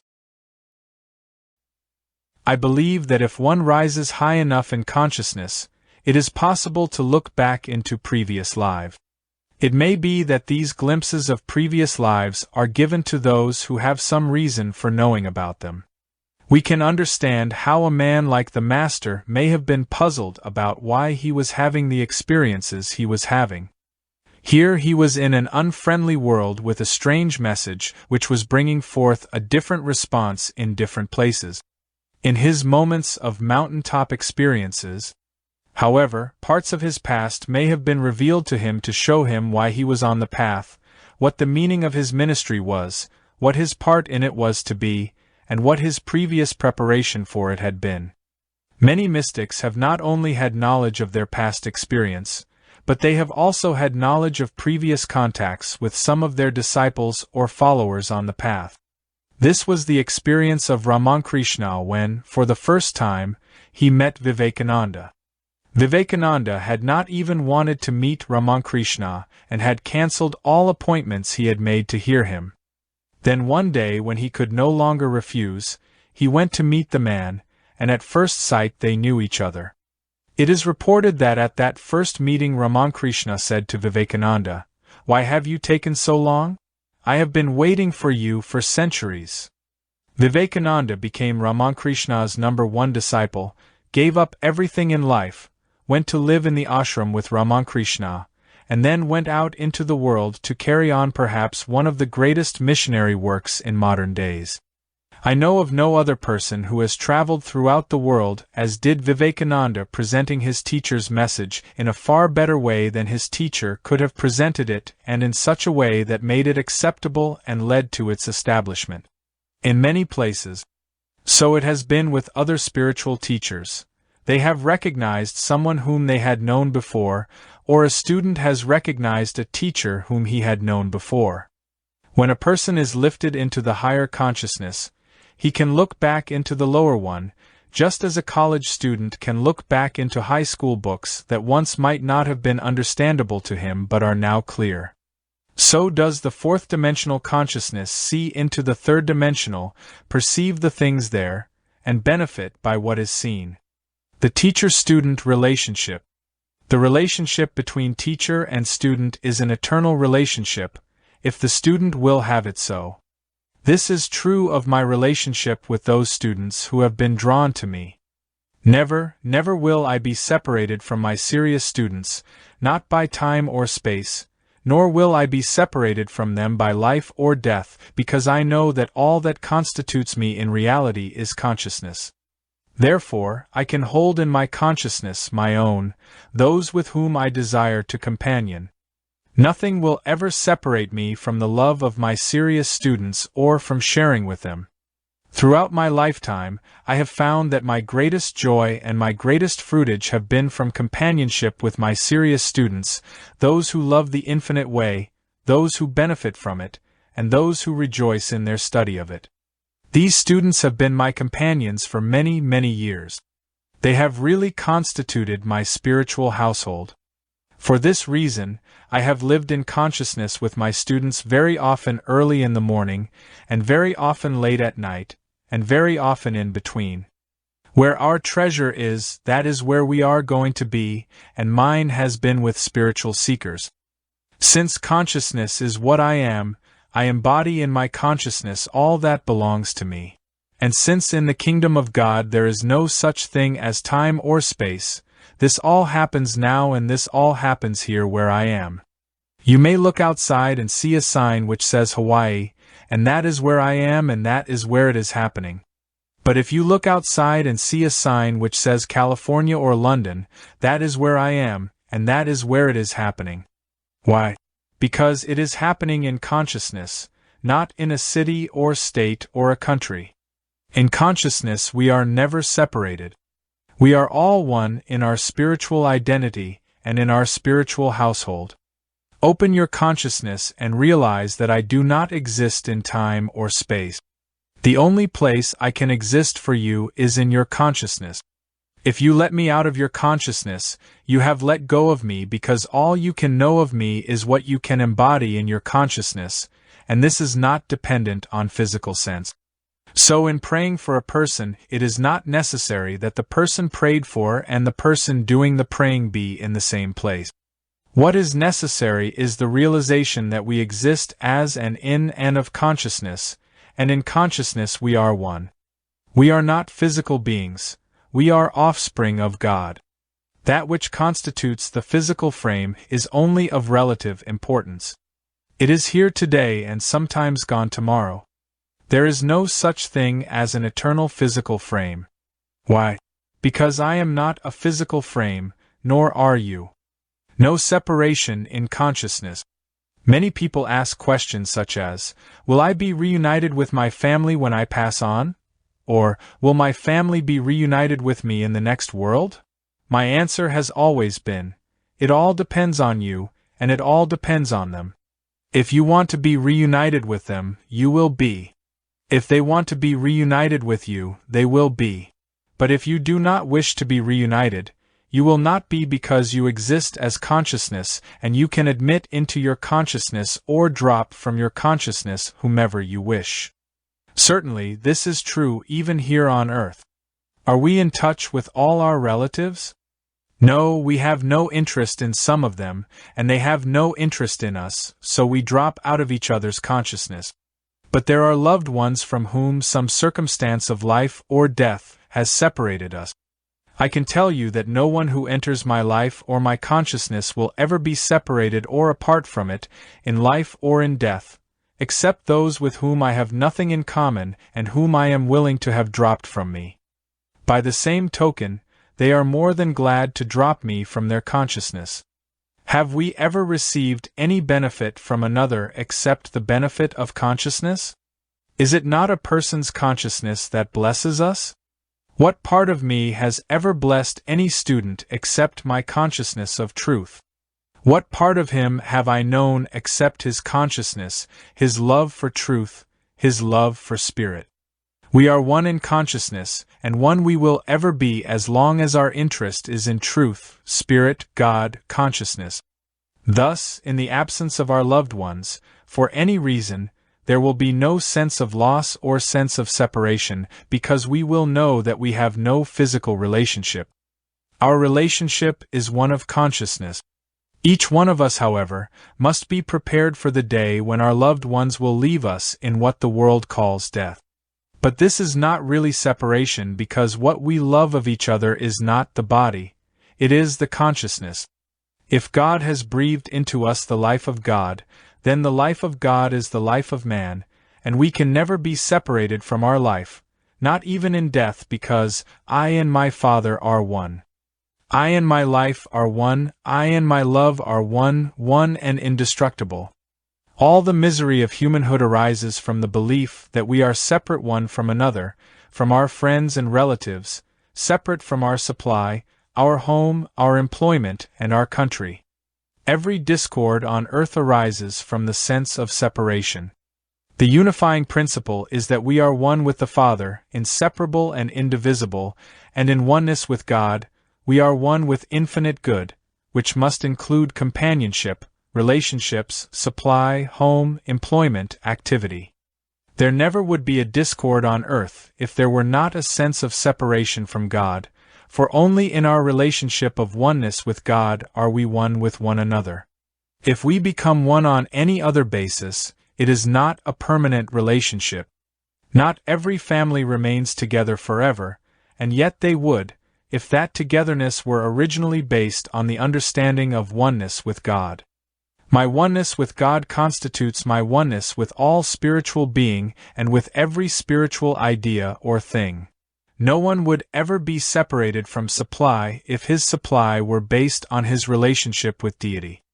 When we understand that our oneness with our source constitutes our oneness with supply, then we know that what God has joined together, no man can put asunder. Does man have a power that can separate God from his own? This would be giving to man a power greater than God's. Our supply is ours only because I and my Father are one, and, therefore, we are heirs to all the heavenly riches. In our understanding of that, no person or circumstance can separate us from our supply. Our relationship with God builds up whatever in our experience appears to have been lost.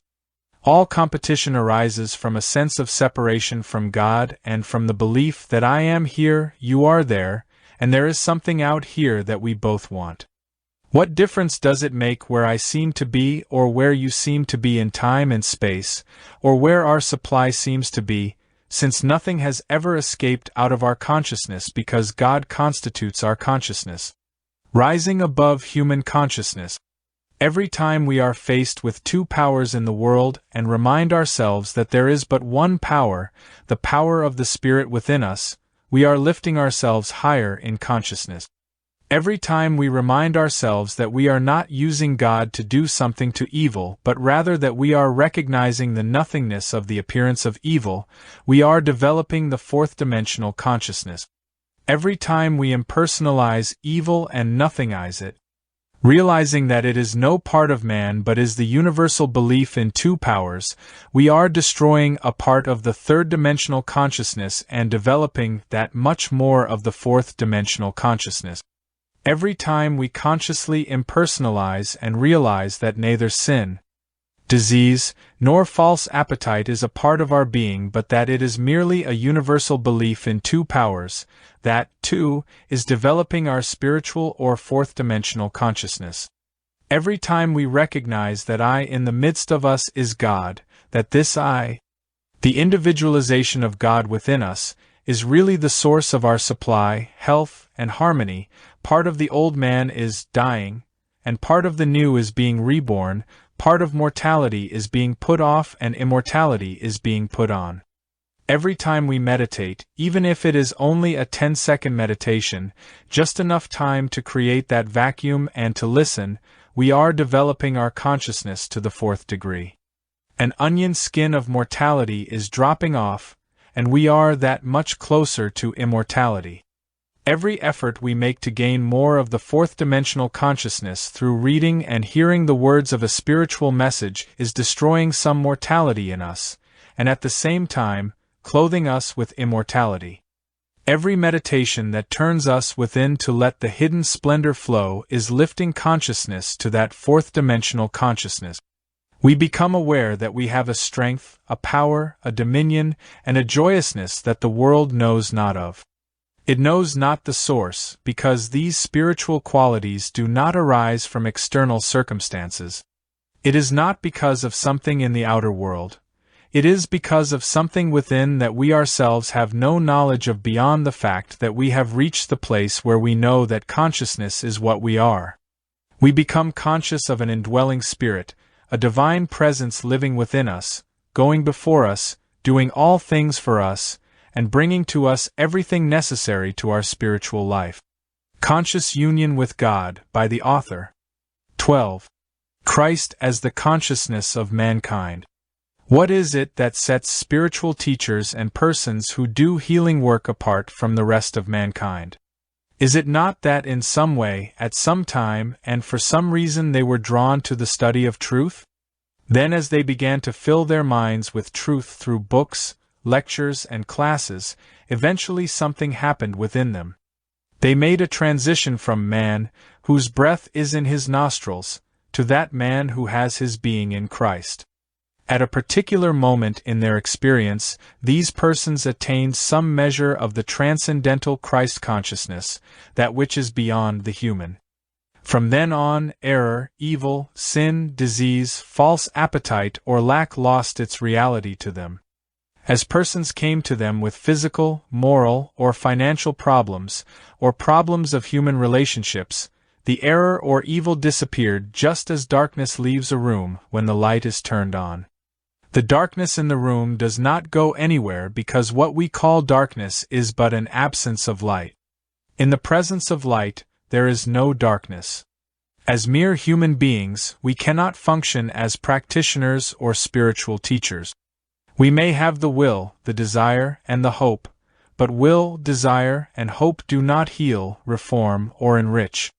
To lift a person above his humanhood, one must have the experience of spiritual illumination or of the transcendental presence. When that comes to a person, he is set apart, and in the measure of his fidelity will he be successful as a spiritual healer or teacher. Many students have the desire to heal, to teach, and to give to others, but they cannot. To these I say, be patient, you will. Wait, however, until the Spirit of the Lord God is upon you and you are ordained to do these things.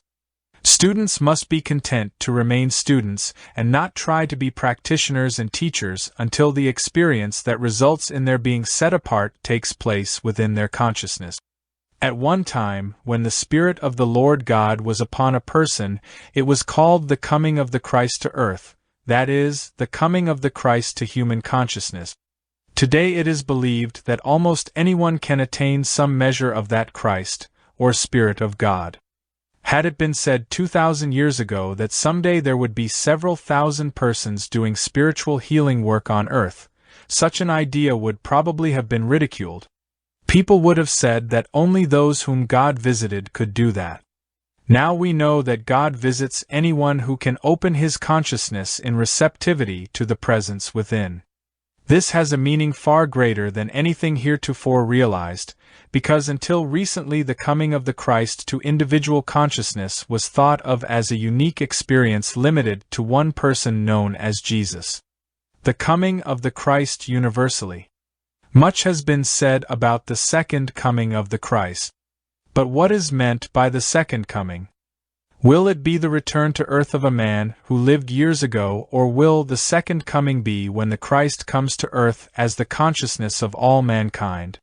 So that forever after there will not be a man, woman, or child on earth in a human state of consciousness. This day is nigh unto us, the day when the Christ will not come to you or me to elevate us and set us apart from mankind, but when the Christ will come as the consciousness of all mankind. Then children will enter from birth into the awareness of their spiritual identity and the spiritual identity of all life, human, animal, vegetable, and mineral. In our work with such things as weather and epidemics, we have already discovered that the realized consciousness of an individual or of a very small group can become the harmonious experience of an entire community. Few in the community then suffer from destructive conditions because these have been prevented or nullified by the activity of the Christ in one individual or in a few, proving that the realization of the Christ as the consciousness of mankind begins immediately to dispel the mortal sense of humanity. Every time a person is healed of any discordant condition by the spiritualized consciousness of one dedicated person, it is proof that the activity of the Christ in that one consciousness can be the law of harmony unto multitudes, even of those who have not yet been awakened to the Christ. Furthermore, the activity of the Christ, functioning as teacher, practitioner, or student, does open and awaken the spiritual center of those who come within range of that person's illumined consciousness. In the past, religion has always worked with the present generation. Even if it succeeded in taking children and adults and leading them up to the point of spiritual consciousness, it always had to begin all over again with the next generation. It had to go through the same cycle, leading them up to an interest in, an awareness of, the Spirit, only then to see them leave this earth.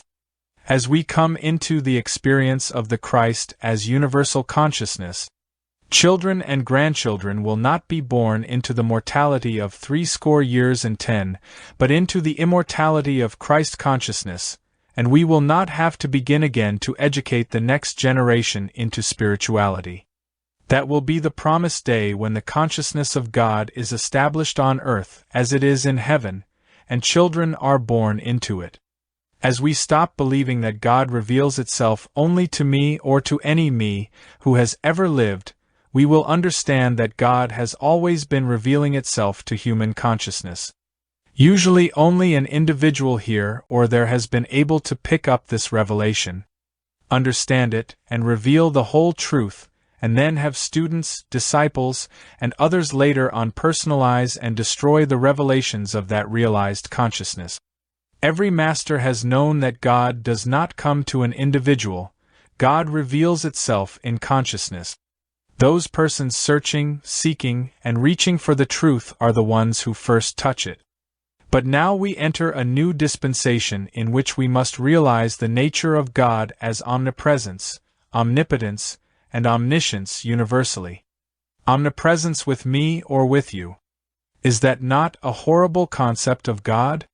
Omnipresence does not mean with me or with you. Omnipresence means everywhere, equally present with saint and with sinner, with the religious and the irreligious. If the Christ should come to the consciousness of a person to the extent that he realized his Christhood, and if that person then believed that this was a quality of his own or perhaps even a quality of his followers, it would be a repetition of the experience of the first coming of the Christ, and this grand truth would be lost. But when he realizes, well, why me? What is so special about me? It becomes easy for him to see that this is the truth about anyone wherever he may be at this moment in consciousness, and that everyone must eventually awaken to this truth. The Christ is not the Christ of one person's being only, but the Christ is individual being, the spiritual nature of all being. Christ consciousness, the fourth-dimensional consciousness. When we speak about the Christ as universal consciousness, we are not speaking of anything particularly Christian, because before Abraham was, the Christ, the transcendental or fourth-dimensional consciousness, was. When it touches us, this higher consciousness transforms us into the Son of God who receives the things of God. By what faculty? By the faculty of the mind? No, the faculty of spiritual discernment that enables us to discern what the mind cannot see, hear, taste, touch, or smell. Why is it that only certain followers of metaphysical movements during the past century have become good practitioners or teachers? Why have there been so few? Why has not everyone who followed the metaphysical movements done outstanding healing and teaching work? The answer is that it is not possible except in proportion as a person attains that higher consciousness. We must admit that a great many students of metaphysics have not even tried to attain it. As long as they could demonstrate good health, good supply, or good relationships, they were satisfied for the few to become practitioners or teachers. That era is rapidly passing from us, and the day is coming when there will be fewer practitioners available, and each student will have to be his own practitioner. The Master never intended that one group should be endowed with that divine consciousness and the rest of the world should live off the consciousness of that dedicated group. The Master's mission was to reveal the Christ as the consciousness of every individual, that every individual might find fulfillment in the realized Christ. It is a present possibility for each of us to attain some measure of realization of the divine consciousness. We may not all attain the fullness of it because it is an evolutionary process. But those with a dedicated consciousness will attain some measure of it in this particular experience on earth, and probably a greater measure of it as they enter future experiences. The divine consciousness which was manifested on earth as the great spiritual leaders of the world is here with us now to lift us to that same Christ consciousness. Because we have the benefit of that consciousness that has appeared on earth so often in so many forms, we, too, will be raised up to the realization and demonstration of the fourth-dimensional consciousness. Every person brings upon himself the penalty of his own thoughts. Here and now, the Christ is being established as universal consciousness. For this reason we are witnessing something on earth that has never before existed. Today there is already enough of the Christ established as human consciousness so that not only the doing of evil, but the mere thinking of it brings repercussions on the thinker and the doer. In the three-dimensional life into which we were born, men could do all kinds of evil and experience very little punishment. That is why for so many generations we have had wars, slavery, and man's inhumanity to man. Less and less of that will be possible from now on.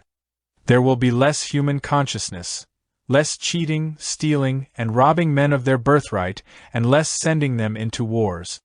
The measure of the Christ that is now functioning in human consciousness is sufficient to wreak immediate vengeance upon those who perpetrate wrong.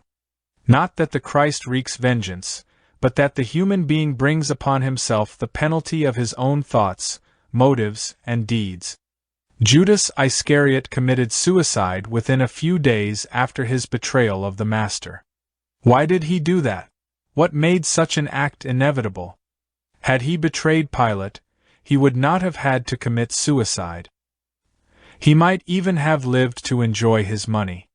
But no one can do a wrong unto the Christ without its immediately having repercussions upon him, not because the Christ does anything to him, but because in coming into the presence of the Christ, the evil is destroyed. If a person keeps clinging to the evil, it destroys him. But those who can relinquish the evil are healed. There are thousands of persons desirous of losing not only their diseases but their sins, their false appetites, their resentment, jealousy, envy, malice, lust, and greed.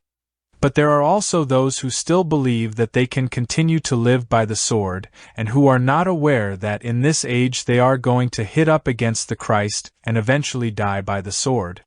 They do not realize that the weapons they use against humanity are the very weapons that will cut them down, and that not in the far future, in the very near present. There was a time when man's inhumanity to man could make men rich and powerful. That time has passed. Today there is sufficient of the Christ loosed in human consciousness so that as evil hits up against it, the evil is destroyed, and the person is set free. Only where a person is determined to cling to the evil and benefit by it is he destroyed along with the evil. When you and I come in sin into the presence of those of spiritual light, we are healed rather than destroyed. That is because we really do not want to cling to the sin in which we may be indulging, and so when we bring ourselves into the presence of the Christ, we lose the sin, and we hear the Master say, "Neither do I condemn thee. Go and sin no more." If there is sin, false appetite, evil, or any wrong within our consciousness, and we are at the point where we would sincerely like to be free of it, let us seek someone who has attained a sufficient measure of spiritual light to lift us into spiritual consciousness, and we can be set free. Spiritual realization raises up consciousness. Every bit of spiritual light which you and I as individuals attain increases the amount of Christ consciousness that is loosed in the world. I, if I be lifted up from the earth, will draw all men unto me. If we attain any measure at all of Christ consciousness, then those who are receptive respond and are lifted into a higher measure of Christ consciousness and experience physical, mental, moral, or financial healing. Where there are groups who have studied for years and attained some measure of spiritual light, hundreds are being drawn to the light, and when there are hundreds who have attained spiritual consciousness, then thousands will be drawn to that light. Any measure of spiritual light that is raised up in a person immediately begins to raise up some member of his family, some neighbor, friend, relative, or stranger. This bears witness to the truth that the measure of the Christ raised up in one person is the measure of the Christ loosed in consciousness to raise up others. As we acknowledge the Christ, we are loosing more of the Christ into human consciousness, and sin, disease, and death are thereby lessened. The day of living by the sword is passing. In the recognition of the Christ of our being, the Christ is on earth now instead of mortal man, the Christ as universal identity. Spiritual pioneers. We are witnessing the ushering in of the second coming of the Christ, the coming of the Christ to human consciousness universally, not merely to saints and sages, nor to the few who become practitioners. No, the Christ is now coming to earth as the consciousness of mankind. You and I are ushering in that age in this recognition. Consciousness is what I am. Christ is my individual consciousness and yours. Everyone who touches me anywhere on life's journey must automatically be lifted up, if only a grain higher, in spiritual consciousness, with a grain less of sin, a grain less of disease, a grain less of old age, a grain less of false appetites. As we consciously begin to realize the Christ as the identity of every individual, we are establishing the reign of the Christ on earth. We are part of a pioneer movement. We do not have to belong to any teacher, teaching, or religion. Every one of us is the temple of God. And our relationship with God has to do with an activity of our own consciousness in which we realize that we are heirs of God, joint heirs to all the heavenly riches, to the omnipresence, omnipotence, and omniscience of God. In acknowledging this and thereby bringing to ourselves the harmonies which automatically follow the reign of the Christ, we are bringing these blessings to the entire world. We cannot wait for 3 billion people to decide to turn to truth to save the world, because nearly all of them will pass on before they attain a consciousness of truth. Then we will have to begin all over again with the next generation of 4 billion, and they, too, will pass on before their consciousness is transformed. Let us stop trying to reach mankind and instead raise up the Christ within us and realize that same Christ in everyone, thereby establishing the reign of the Christ on earth. Then the 3 billion will discover that they are God-governed. When that day comes, if we witness it, we probably will be surprised that those who have been benefited or blessed by this realization are not grateful for it. They will never be grateful because they will not know out of what they have been lifted. We have evidence of this in our work. It used to puzzle me years ago when I would witness beautiful healings of so-called mental cases. The shocking thing was that those healed never said a word of thanks, nor did they ever express any gratitude. Then I realized that they never knew that they had been mentally disturbed at all. They knew themselves only as they were after being healed. So the new generation that is born into Christhood will never be grateful for it, because it will never know from what it was saved. Christ consciousness is now evolving on earth, and as it continues to evolve, the new generation will be born into that consciousness. What we are developing through study and meditation, it will be born into. The old world will be wiped out and disappear, and a new world will be born. Every truth realized in consciousness becomes a law unto consciousness. But how can it be confined to a single person? It does not become a law to a person, it becomes a law unto consciousness. The person most nearly attuned receives the first and greatest benefit, but eventually the circle widens, and even friends and relatives who cannot directly accept a spiritual message begin to show forth some measure of good. Those who are realizing spiritual principles are forming the consciousness of the new generation. This process did not begin with us. We are the recipients of all the spiritual wisdom of Lao Tzu, Gautama, Jesus, John, and Paul, and of all the spiritual wisdom of the mystics of the world, which has helped to form our consciousness. That which was placed in consciousness by the mystics of all time has enabled us to be born, not as savages, but as persons with some degree of civilization. A higher consciousness is evolving in the world, and all mankind is the beneficiary of it. God's grace does not bring anyone to a message of this nature for his good alone. God's grace does not work that way. God's grace brings us to a spiritual teaching that we may show forth the fruitage of Christ consciousness and be instruments for establishing it on earth.